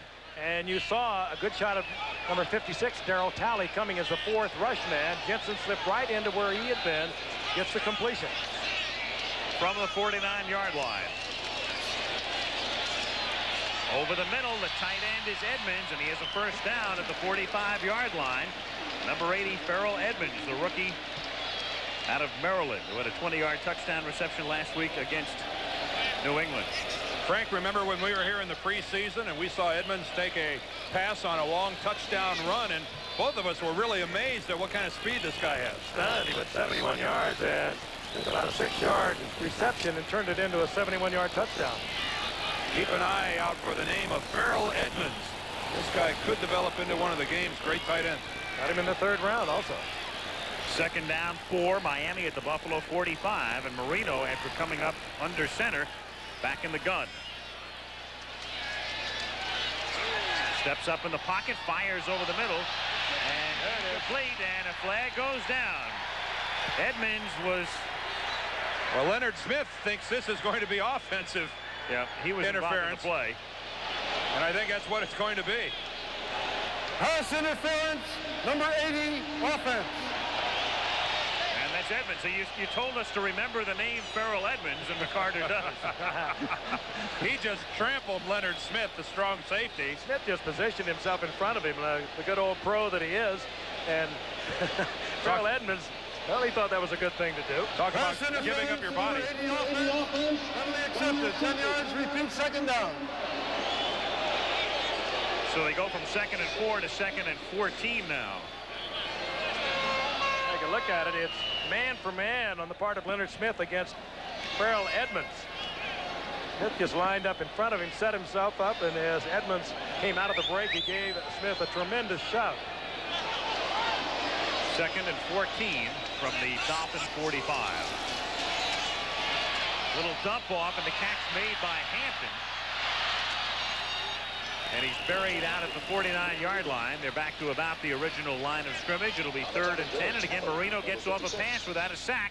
The Dolphins came into the game without being sacked in 6 consecutive games. A look at Smith putting the pressure on here. It's not through lack of effort by Bruce Smith and his folks up front. Their entire defensive philosophy: penetrate, penetrate, penetrate. Disrupt the flow. Run into a pulling guard. Make a back go deeper on his route. That's the entire philosophy of the Bills defense. Make the game be played at least 2 yards in your opponent's backfield. 3rd and 10 out of the shotgun from the 49-yard line. Clayton comes in motion. And Marino looking for Clayton, and too deep and nearly intercepted. Smith was back there, double coverage. It'll be 4th and 10, and on comes the punting unit. Smith and Kirby Jackson had him doubled. Interesting that the receiver, there were 2 receivers in the pattern, and Marino picked the one that through the double coverage. The blitz was on, 2 linebackers coming, and Clayton now draws the double coverage, almost picked off. And that's Leonard Smith coming across, making a play on the ball, reflecting a change in philosophy by the Bills. They like Smith back there playing center field. He plays that much better than actually having to play man-to-man coverage on someone. On 4th and 10, Reggie Roby. Good high kick. And the Dolphins, can they down it? They touch it outside the goal line and keep it in. Renee Thompson, great play. All effort. That's all effort. Giving up your body. He dove for that ball, kept it in the field of play. Great effort. He initially tries to catch the ball.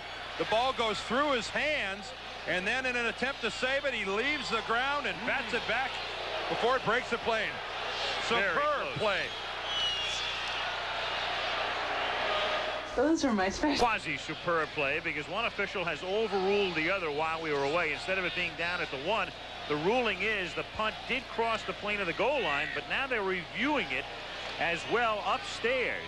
And they had brought the ball out to the 20, but they are looking at what you are looking at now to determine whether or not the ball crossed the plane of the goal line for a touchback. Thompson almost caught the ball, and you saw the effort, great effort. We talked about the diving attempt by Thompson to keep it in the field of play. And now the conference amongst the officials.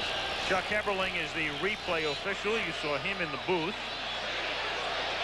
The disagreement was between the 2 officials who were right on top of the play. One of them ran in and put his foot down and actually marked the ball at the 1-foot line. And then the second official on the scene confers and they overrule it, but now it's upstairs. Well, the play stands as ruled. It is first down on the 20. One official thought that it did not cross the plane. The other did. He overrules that official, and replay won't change the ruling is what it amounts to. You can see the field judge comes in as if it was not a touchback. Well, it was still a 9-9 effort. Style points. Yeah. And so it comes out to the 20. It's a touchback, and from the 20-yard line, Harmon with a straight arm on Hobley and a 4-yard pickup out to the 24. 11:20 to play, third quarter, 10-6 Buffalo. This is obviously a bigger game for Miami because they're right on the edge of falling out of playoff contention, but it's also a very big game for Buffalo. They would have to totally collapse not to win the AFC East, but more importantly, they'd have a 2-game lead on Cincinnati in the conference. What does that mean? Well, at the very end, of course, it would mean ultimate home field advantage through the AFC playoffs. From the 24-yard line, Harmon, and he is stopped after a loss of 1 at the 23. And now, when you talk about home field advantage in the playoffs, that is a huge home field advantage in Buffalo in January. That's called home field rink. What about a home field advantage in November? The Bills were talking to us last night about the problems they had just practicing this week up in Buffalo. They had to deal with 60-mile-an-hour winds.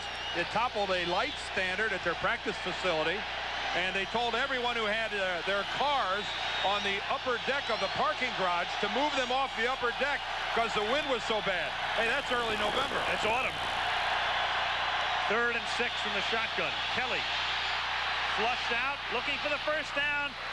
And he pays the price after the first down is made and a flag goes down. He's hurt. Jarvis Williams, who has a reputation as a very hard hitter, with a very hard and late hit here, the rookie out of Florida. And Jim Kelly had declared himself. I'll be anxious to see this from the end zone to see how far out of bounds he was. Not going to matter. We've seen this all year long. And Jarvis Williams, the rookie from Florida, does have the reputation as a hitter. And I think he's a little bit confused. I think he probably could have got away with this in Florida, but not the way they're calling it in the NFL. Well, you know, how far out of bounds is Jim Kelly? I mean, Williams is looking right at Kelly. Look at him work the sideline. He's still in bounds, still in bounds. I've seen a lot worse. I know that that's a quarterback, and he's obviously made his decision to step out of bounds, but that I wouldn't call that a flagrant cheap shot. And Williams is not looking at that sideline either. I mean, I think the officials are correct in throwing the flag, and Williams shouldn't have done it, but we've all seen worse. From the 48, he fumbles. Miami has it. Rick Graff recovers the fumble at midfield.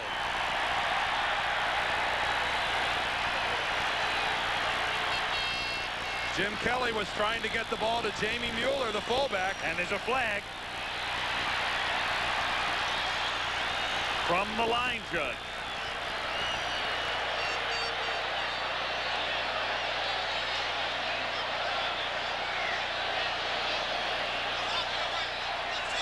Frustration on the part of Mueller. He was in the grasp of Jackie Klein, trying to get to the football, was lying about a yard away from him, and he just couldn't do it. Conference continues. Kelly was a long way away from Mueller when he tried to get him the football. Somebody's path was incorrect. Holding, number 98 defense. During the fumble, he tackled a man, would not let him make his opportunity to recover the football. 5-yard penalty, automatic first down. Klein tackles Mueller. That's exactly what the ruling is. Oh, man. The frustration I was talking about, and then he holds him as he tries to go for the ball. Now, watches Mueller. Never did control the ball. Bounces off the pad. Now the ball is loose. Oh, man. How do you... Klein does not know, I don't think, that the ball is even free. He's just holding on to it. Oh, boy, that's a tough call. How does Klein know that Mueller doesn't have the football? How do you call that? That's tough. Oh, man. I mean, hey, the name of the game is tackle the ball carrier. Jackie Klein sees Mueller coming at him. Since when is a defensive guy supposed to make a determination whether or not he's got the ball? First of all, if Klein knew the ball was laying on the field, Klein would have gone after the football himself. It's Tom Olivedati. Other than what I said. Meanwhile, it's still Buffalo's ball. And a catch made at the 34-yard line by Rob Riddick. A pickup of about 9. Double thumbs down to the officials there. One more time, and there was never a completion of the handoff. And keep in mind, we're watching slow motion from the side. Jackie Klein sees nothing but white shirts coming at him. You feel that ball carrier coming at you. Second down and 1 from the 34-yard line. And Mueller fights his way close to a first down. So 2 huge breaks for Buffalo on this drive. Instead of starting this drive inside their 1, they started at the 20. And instead of coughing up a fumble, they get the ball back. One more time. Again, now can Klein see the ball? Is he deliberately keeping Mueller from getting to the ball? No way. Oh, no. Big stink. You saw a moment ago, Jim Kelly almost laughingly said to Jackie Klein, sorry about that, we owe you one. There's Olivedati, and oh, he's upset. I can't imagine why. Third down and 1 from the 34-yard line. Metzelar's in motion. And the short yardage specialist leaping Riddick for a first down.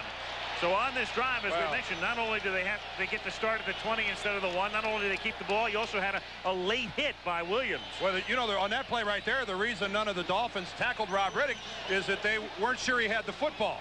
So they're trying to make sure he has the football before they tackle him. Dan, you know, that's the key to that play. I think you've made your point, sir. Nail this sucker down. Well, I don't think Riddick is very good at this. Boy, can he get up or what? Meanwhile, Buffalo has made 8 of 10 third down conversions. Another one here from the 31 now. First and 10.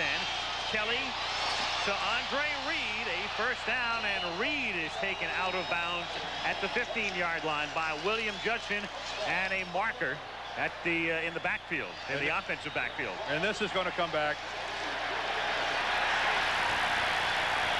So finally on this drive, a nightmarish drive for Miami. The Dolphins get their first break.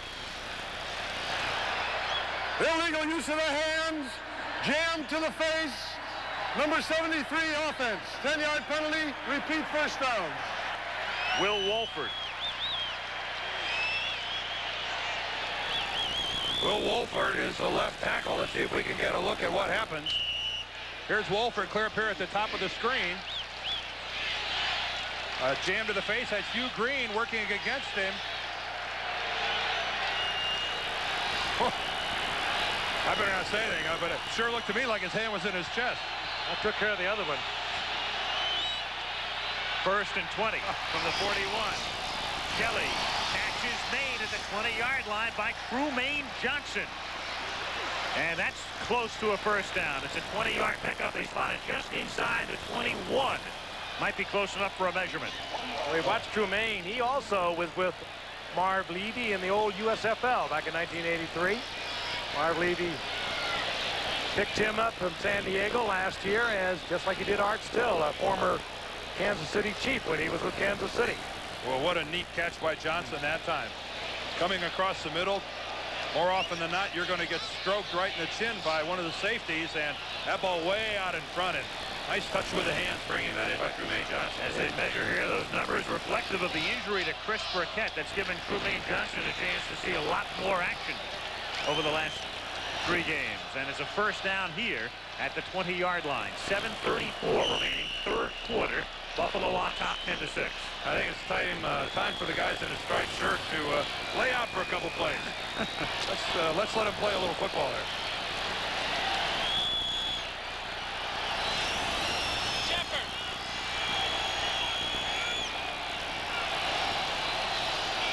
Reed in motion. 1st and 10. Harmon. And Harmon having a good night. Takes it to the 10. Again, if you tuned in late, Thurman Thomas injured. He's been their featured running back this year. Thus, we've seen a lot of Harmon and Riddick tonight, with Thurman Thomas on the inactive list. And again, no marquee backs in this Buffalo running game, but this running game has held them in good stead all season long. Harmon just doing what he did a year ago. Good runner, good receiver. And when Thurman Thomas came in, the rookie 2nd-round pick from Oklahoma State, well, Ronnie Harmon had to take sort of a subordinated role. And he's getting a chance to really show tonight with Thomas injured. 1st and 10 just outside the 10.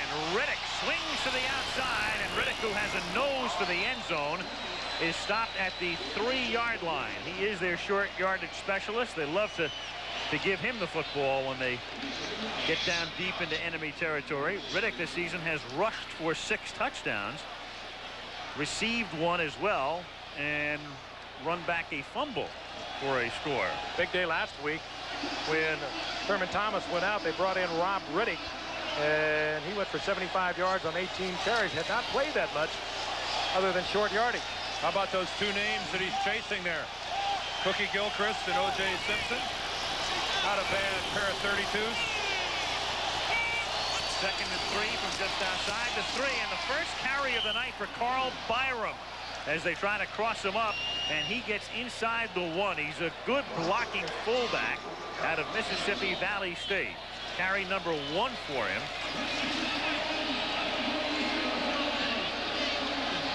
Metzelar's leading the way. I believe they can get a first down without a touchdown, but just barely. The ball is inside the 1. It'll be 3rd down. Metzelar's weighs 250 pounds, number 88. He's 6'7", and he's leading Byram all the way. Very close to getting it in.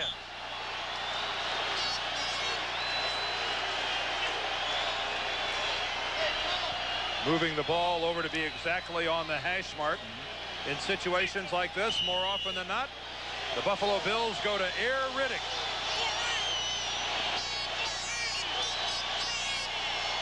Air Riddick is number 40. And he follows Byram. Gets hit, but he's in. John Offerdahl was the man who hit him, but he only needed a few inches, and in he goes. So his 7th rushing touchdown, and he's in the book along with Simpson and Gilchrist. Well, you can't blame John Offerdahl. His job is to get over the top of the line of scrimmage and make contact with the ball carrier on their side of the goal line. Offerdahl did it, but this ought to give us a good look. Watch Offerdahl come over the top. He smacks Riddick, but really, John gets no help whatsoever. Riddick is able to slide off and then fall into the end zone. He was anticipating the leap by Riddick, and Riddick kept it on the ground. After gang tackle on the goal line. That time it was John Offerdahl all by himself. A big break keeps the drive alive. And Buffalo capitalizes by going 80 yards. Kid holds. Norwood's extra point is good, and the Bills go down the field. And with 5:33 to play in the third quarter in Miami, Buffalo now leads the Dolphins 17-6.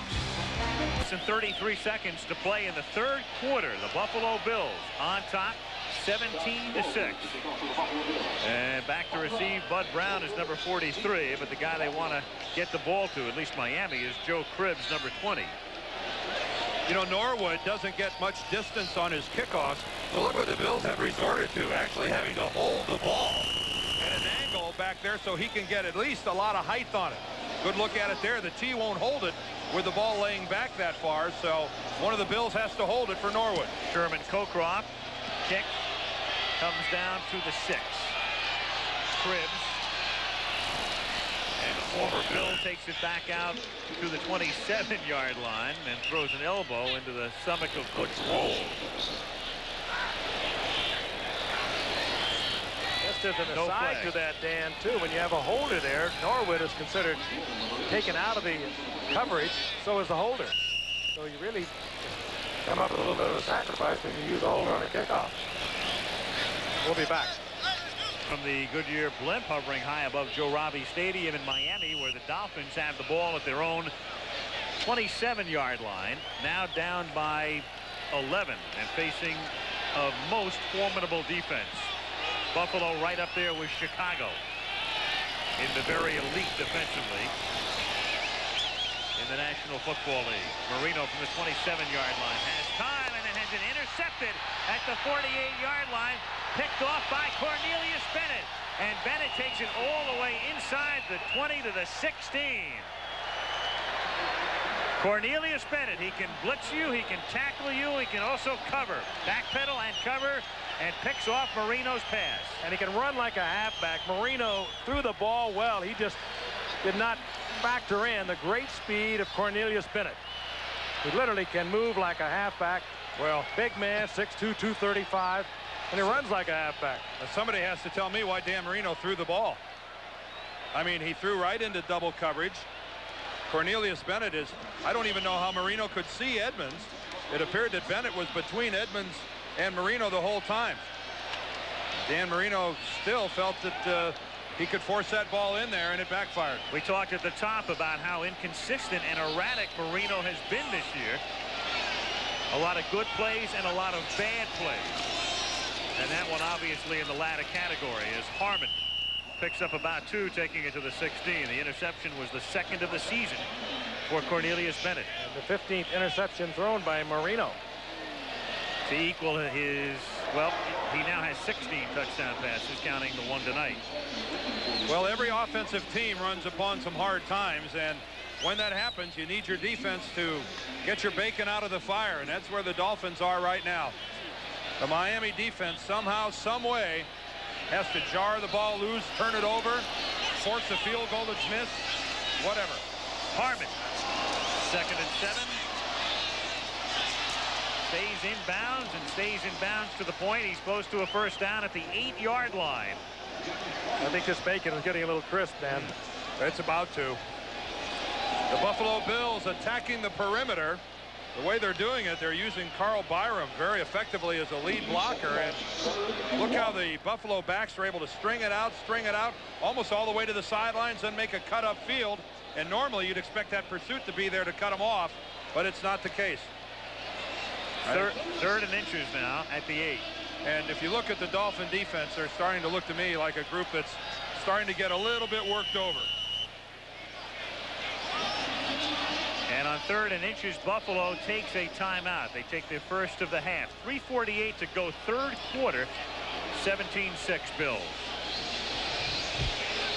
Beginning to believe in the Buffalo Bills, and I think a lot of people are week after week as the season moves along. How can you not, the way they play defense? And what I'm impressed with tonight, the way they're handling the line of scrimmage offensively as well, Frank. They're very close to a 10-1. There's nobody else like that. Bills have it 3rd down and inches at the 8-yard line of the Miami Dolphins, on top by 11. And it's Jamie Mueller for a 1st down.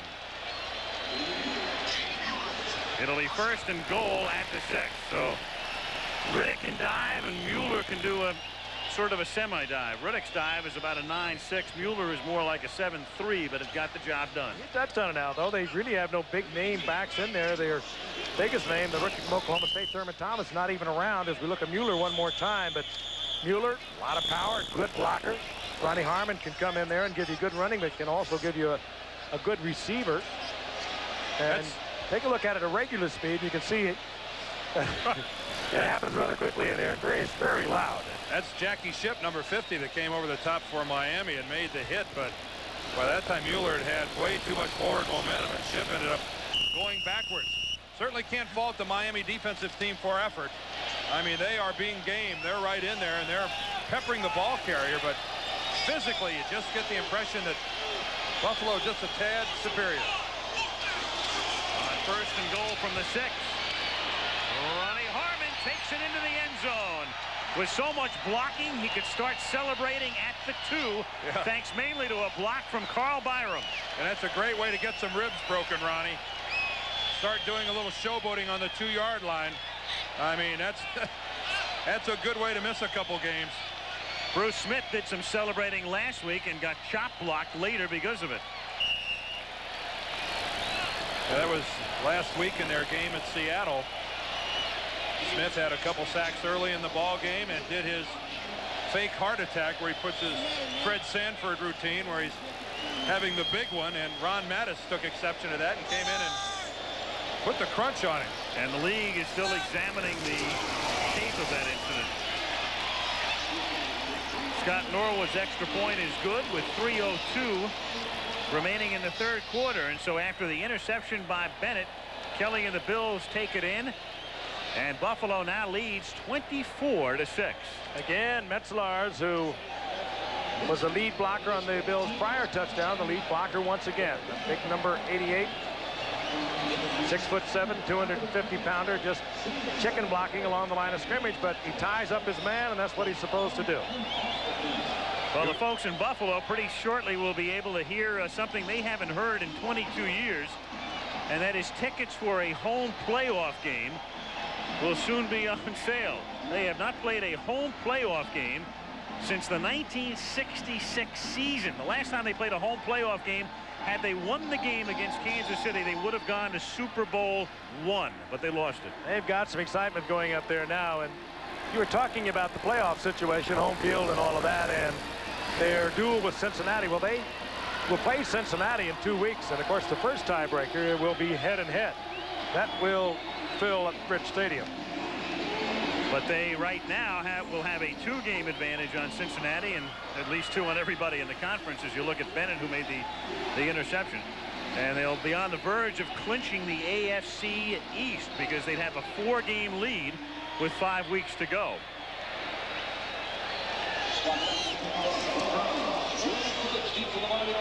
Norwood's kick into the arms of Cribbs from the 4.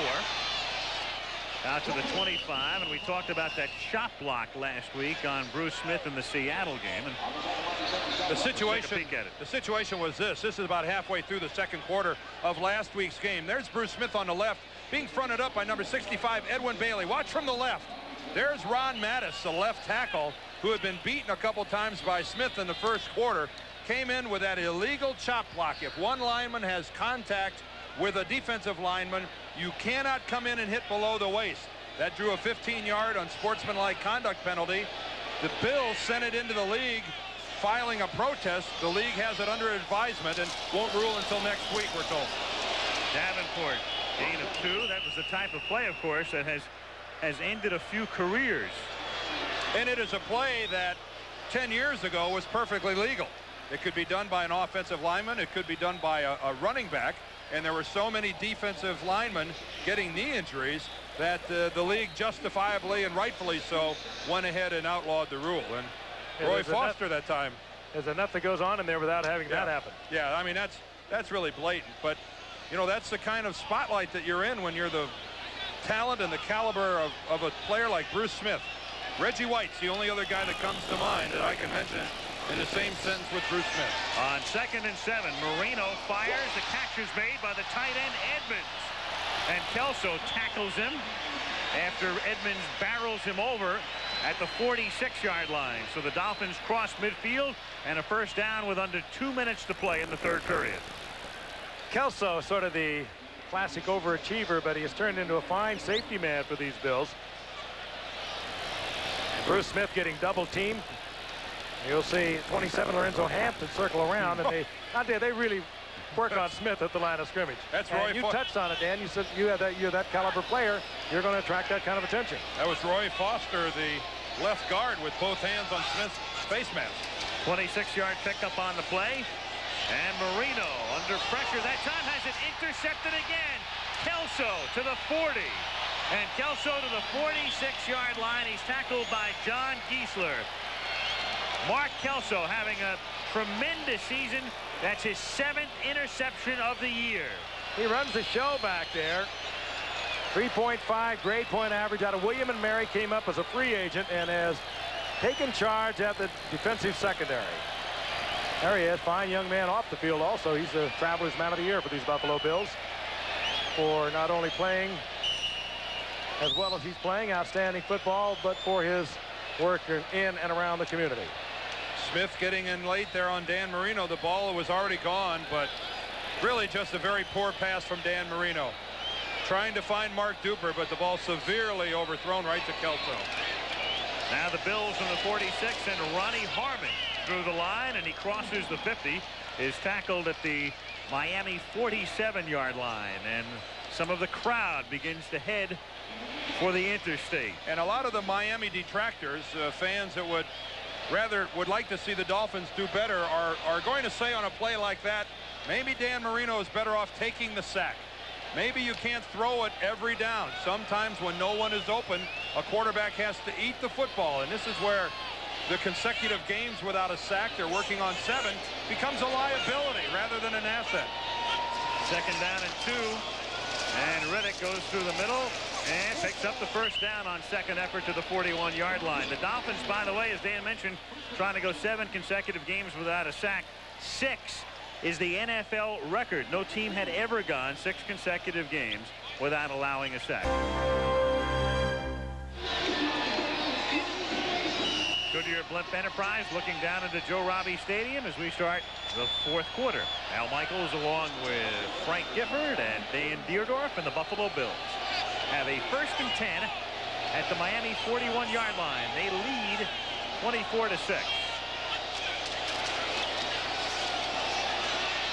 And Harmon is moved from up above, net him about 2 as he takes it to the 39-yard line. He is tackled by Hugh Green. Hugh Green making a comeback. He had a severe knee injury 2 years ago. He's lost a little bit of his mobility. A sensational player in college. He was 2nd in the Heisman balloting in 1980 to George Rogers. Played with Tampa Bay and now finishing up his career with Miami.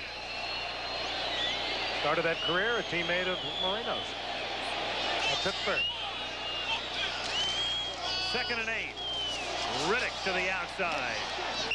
And knocked out of bounds by Hobley after Kolick made the initial hit.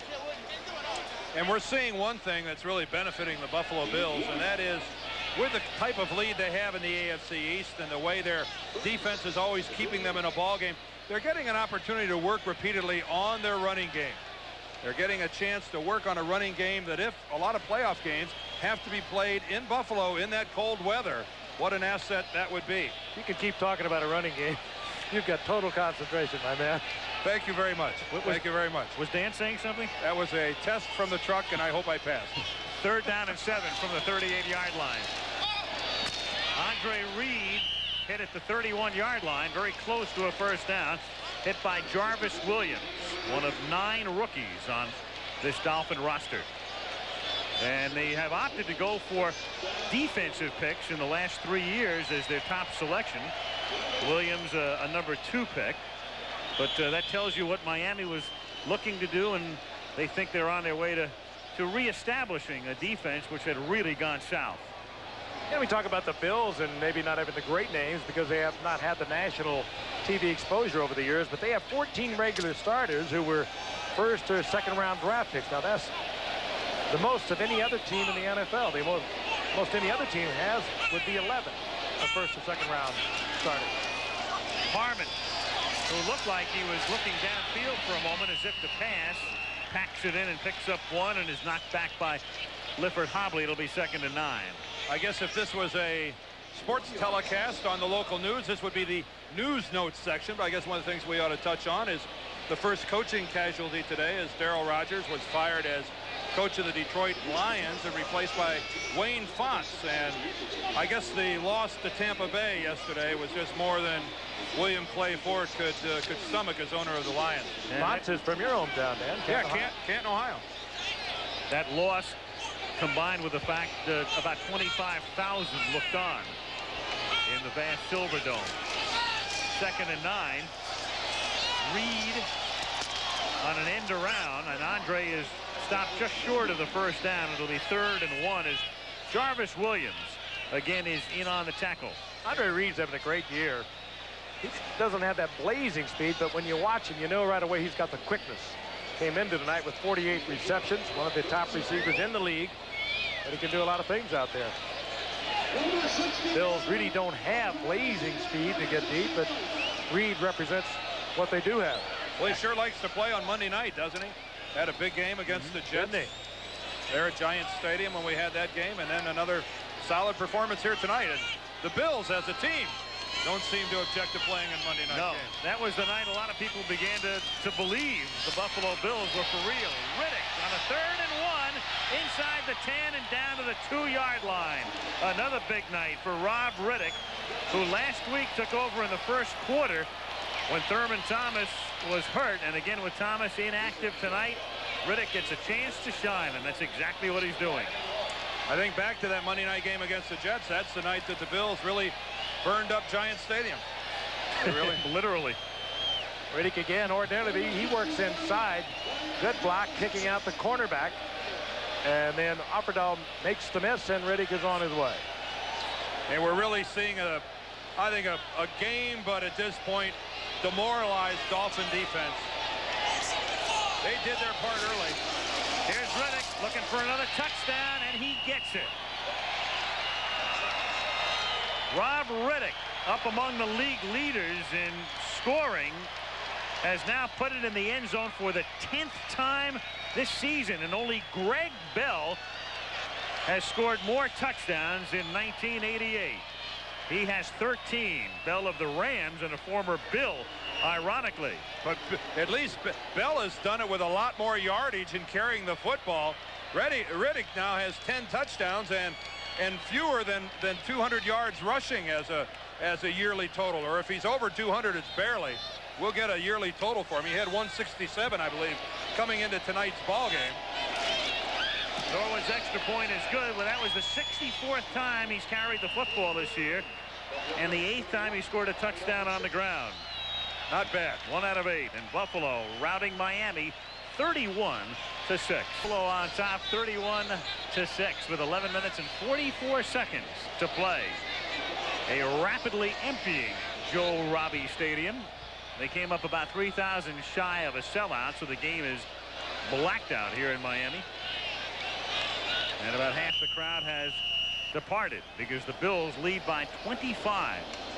Last time Buffalo appeared on a Monday night game, they routed the Jets 37-14 last month. Short kick, Cribbs takes it at the 11-yard line. And Joe brings it back out to the 26. Coming up later on Nightline, the Palestinian Parliament in exile has proclaimed an independent state. And for the first time is Henry. From the 26-yard line, Dan Marino on first down is juggled and then dropped by Troy Stratford. And I think Bruce Smith is going to get a roughing the passer, Al. And he is. Yep, he came into Dan Marino late.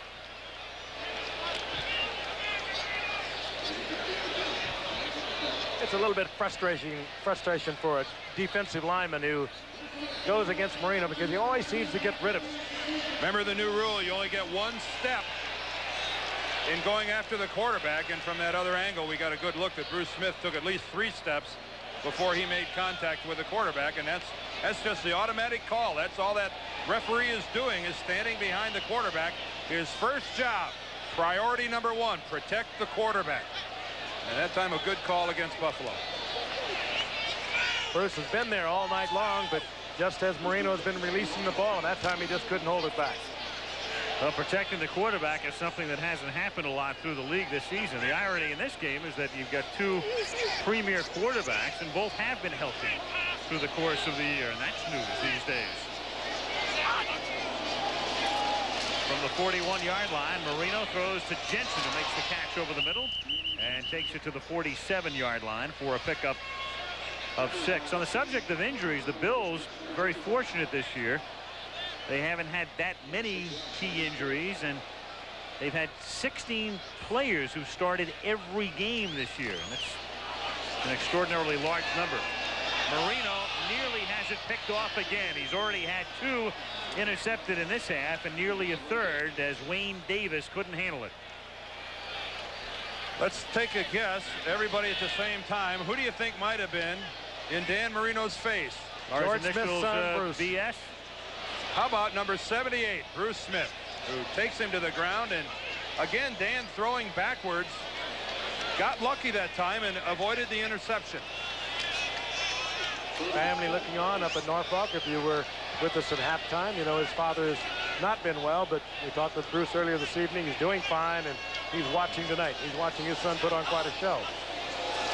On 3rd and 4 from the 47, Marino finds the open man. That's Freddie Banks. His second catch of the night is good for a first down, and the flag is down at the 33-yard line. Yeah, this one was in the vicinity, I believe, of Mark Clayton, and it looks like we may get an offensive interference.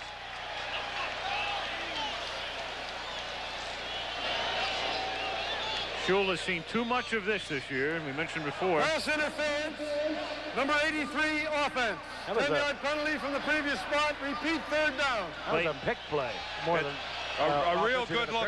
A real good look at a pick. Here's Mark Clayton in the slot. Watch him come to the outside and pick off the Bills defense so his own man can loop in from behind. This is a classic look at the pick. There comes Clayton to the inside, picks off Kirby Jackson, the defender, and allowing Freddie Banks to get loose to the inside. That is a no-no, and a good job of the officials seeing it. And that wipes out a 19-yard gain and makes it 3rd down and 14 for Miami from their own 37. 10.5 minutes to go.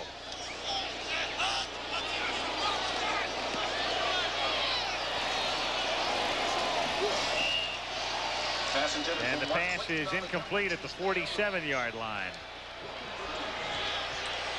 You have to wonder if the constant pressure by the Bill defense in Dan Marino's face all night long isn't even affecting the way he's throwing when he's not rushed. Looks like Dan is off balance, throwing from the side.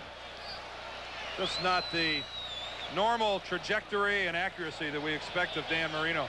And, you know, it's tough for this guy. Because of his success, he's really forced to live up to a different set of standards than any other quarterback in this league. Reggie Roby, fielded by Flip Johnson, who runs into his own man. And then Flip is taken down by Edmonds, and there's another penalty marker. Tackle made at the 18-yard line. Gordon McCarter has been a busy man tonight.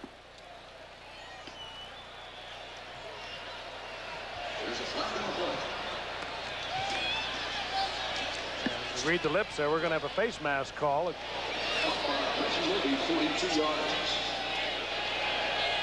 Harold Edmonds hustling down there for Miami, but getting the hand on the face mask.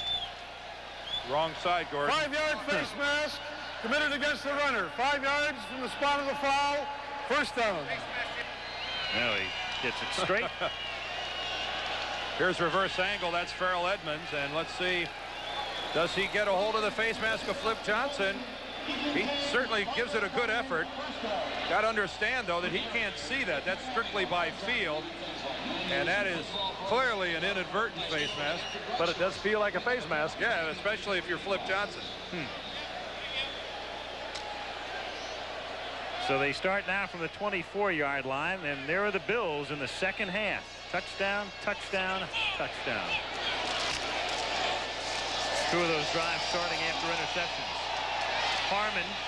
Harmon, who lost 24 yards on a running play against Chicago earlier this season, was not looking to duplicate that feat, but almost did. Al, I want to tell you, you are the most prepared play-by-play man in the business, because you start telling us a story about this before he's even down yet. You are venturing into new ground. Almost before the handoff. I'm going home. Man, are you on top of this? Interesting to add to that, the Bills had 24 yards rushing when Harmon lost 24 yards. And they broke even in the only game they lost 24-3 to the Bears. Yeah, well, let me tell you, we're hurting if we're telling Bears stories. Well, I'm sitting here reading a book entitled The Life and Times of Malibu Kelly Hayes. 2nd and 14 from the 20-yard line as Riddick gets stopped for no gain. That's a coloring book, isn't it, Al? Eric Kumaro, the #1 draft choice of this year from Ohio State, gets in there and makes a good play. And the Dolphins rather are really pleased with the way he's coming on. Big guy, 6'7", 260. Well, the in vogue term these days in the draft, when you pick somebody who surprises the supposed experts, is a reach. And he was the #1, as they say, reach in this year's draft. 3rd and 13 from the 19.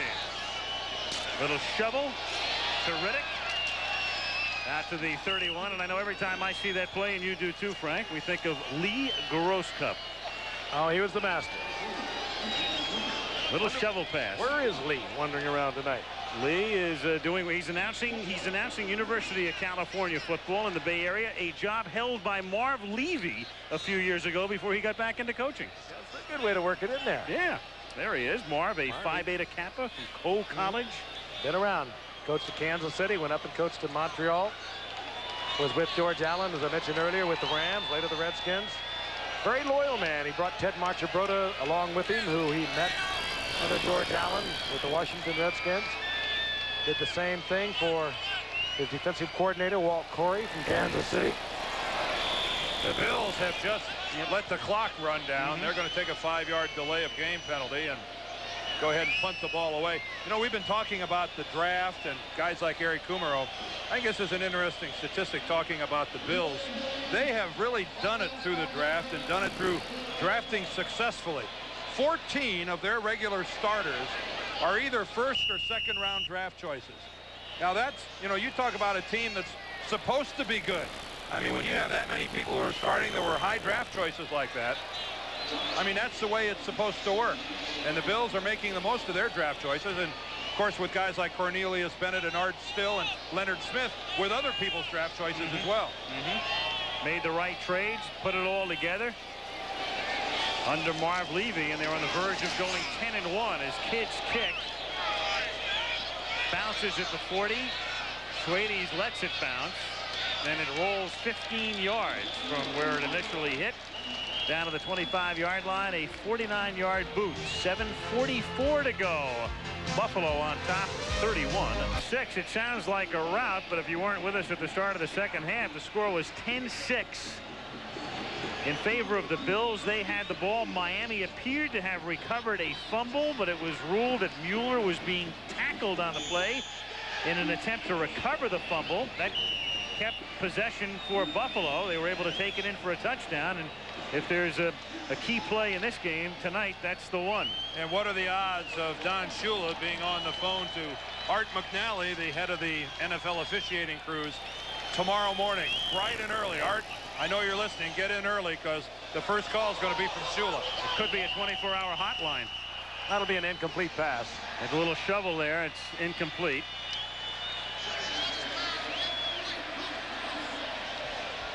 That's a forward pass is what it amounts to. Jaws. Ron Jaworski is the backup quarterback for Miami.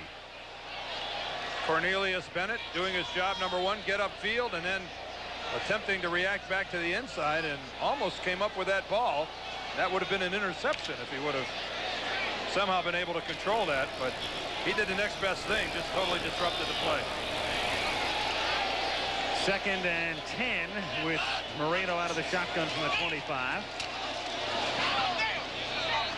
Clayton makes the catch, and he's out to the 33-yard line, short of the first down by about 2. Big year for Mark Clayton. What a catch it was. Thrown behind him, put the hand out, and pulled it in with one hand. And the Dolphins going to the hurry-up offense, the no huddle. 3rd and 2 from the 33.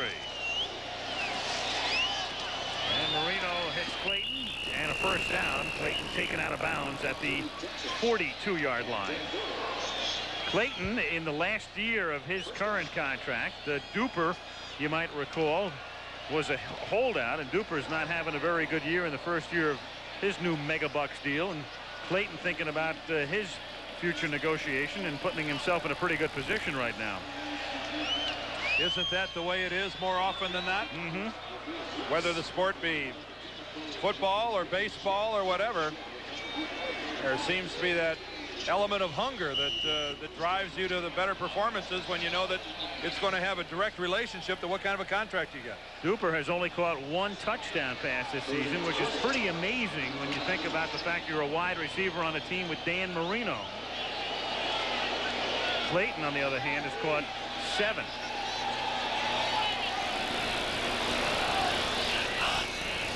On 3rd and 12, it's Fred Smerlas. Good piece on him in Sports Illustrated. Yep, it's me. Encroachment. He knows it. 76 defense made contact. Still 3rd down. His brother has a master's in psychology from Massachusetts and said I needed to get all of the information I could so I could understand Fred. Here's Fred right here, and this will be Fred back about here before this play is over with. Hey, he has gone to 4 Pro Bowls, but the last time he went was back in 1983, but he is playing Pro Bowl ball once again. Rejuvenated, Fred Smerlas. A wild and crazy guy, as they say. 3rd and 7. And the catch is made out at the 40-yard line by Freddie Banks. For a first down. 3rd catch of the night for Banks. You talked about Duper only having the 1 touchdown.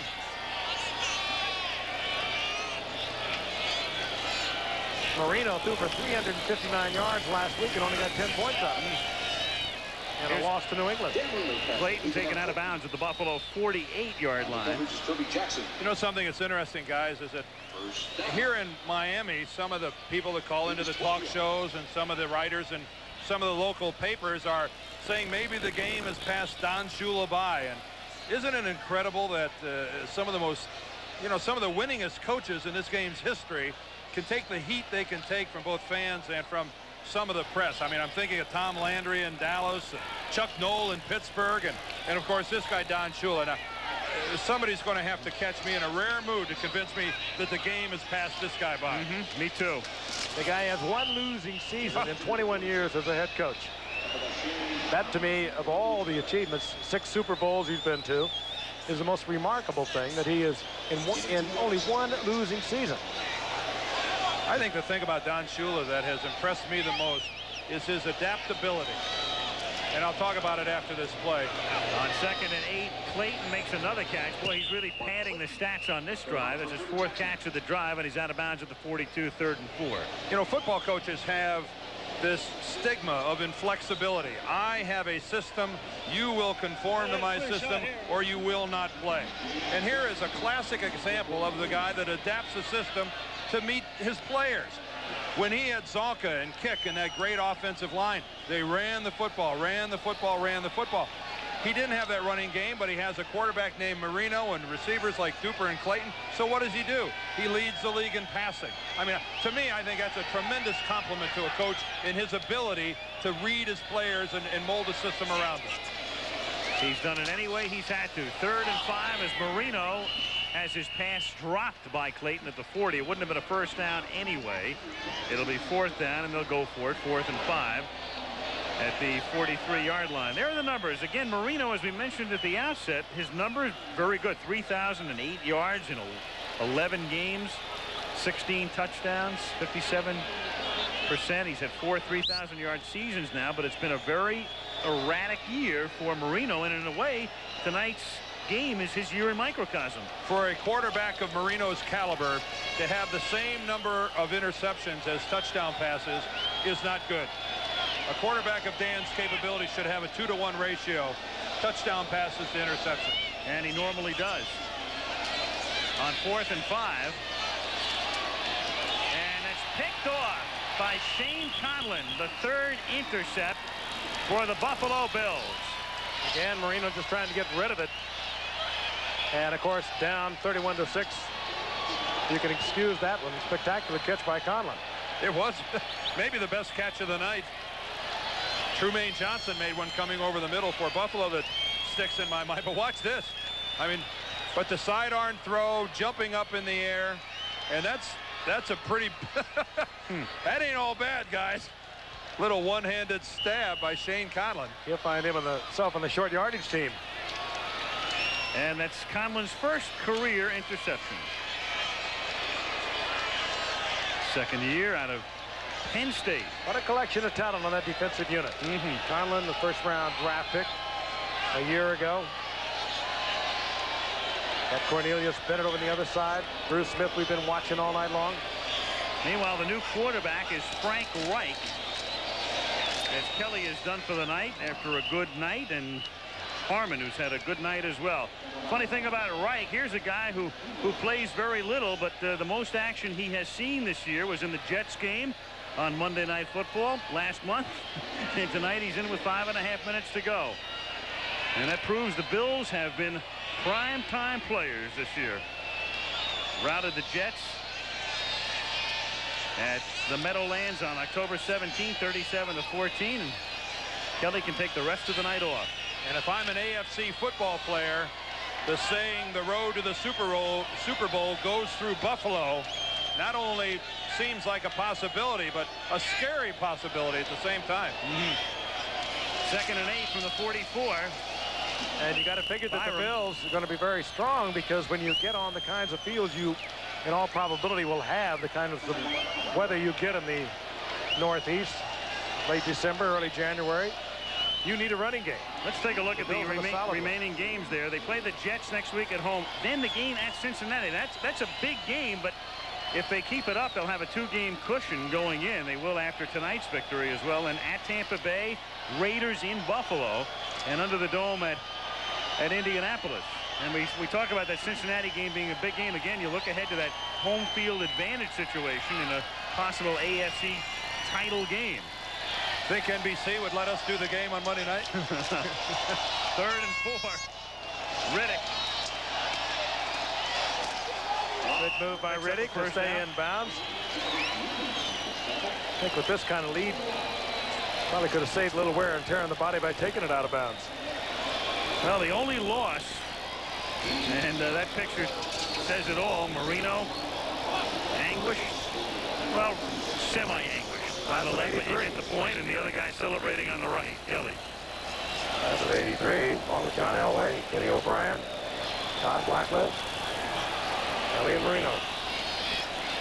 And Rob Riddick, one of the unsung Buffalo heroes, and those who are now coming into the consciousness of the public as the Bills get more exposure, and rightfully so. And their regions on Sunday afternoon, I am sure, will begin to expand shortly, as well as NBC and CBS make up their respective maps.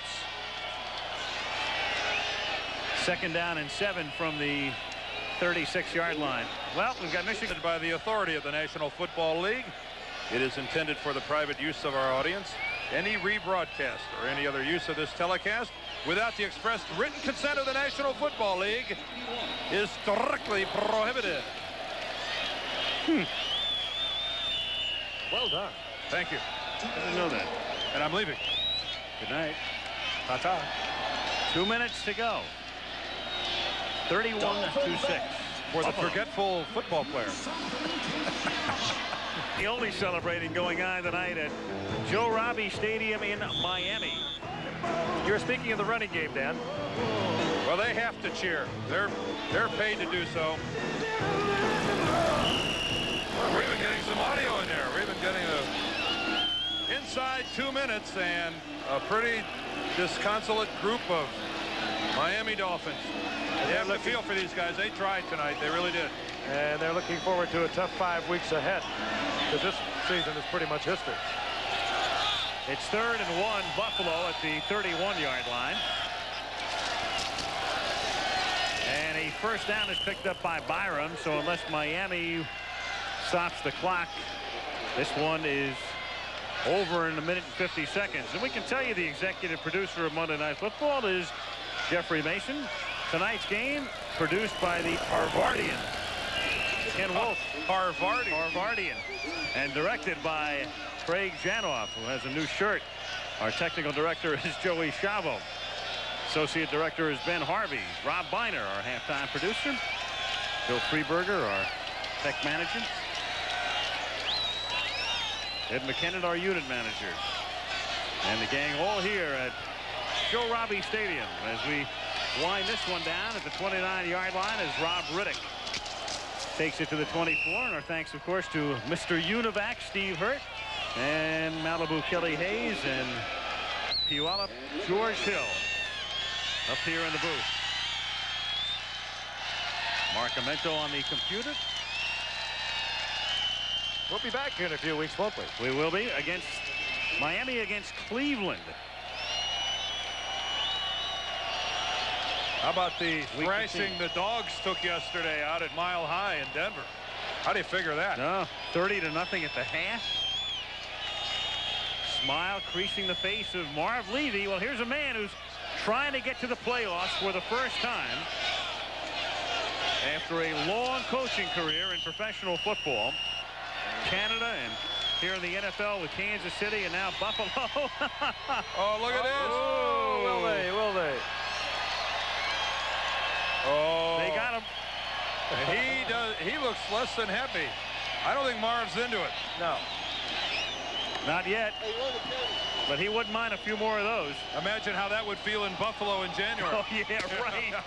They would never hit the carpet. No way. Bicycles. No way. Marv wouldn't move again till May. Here are the standings now in the AFC East with 5 weeks to go. Buffalo 10-1, best record in the NFL.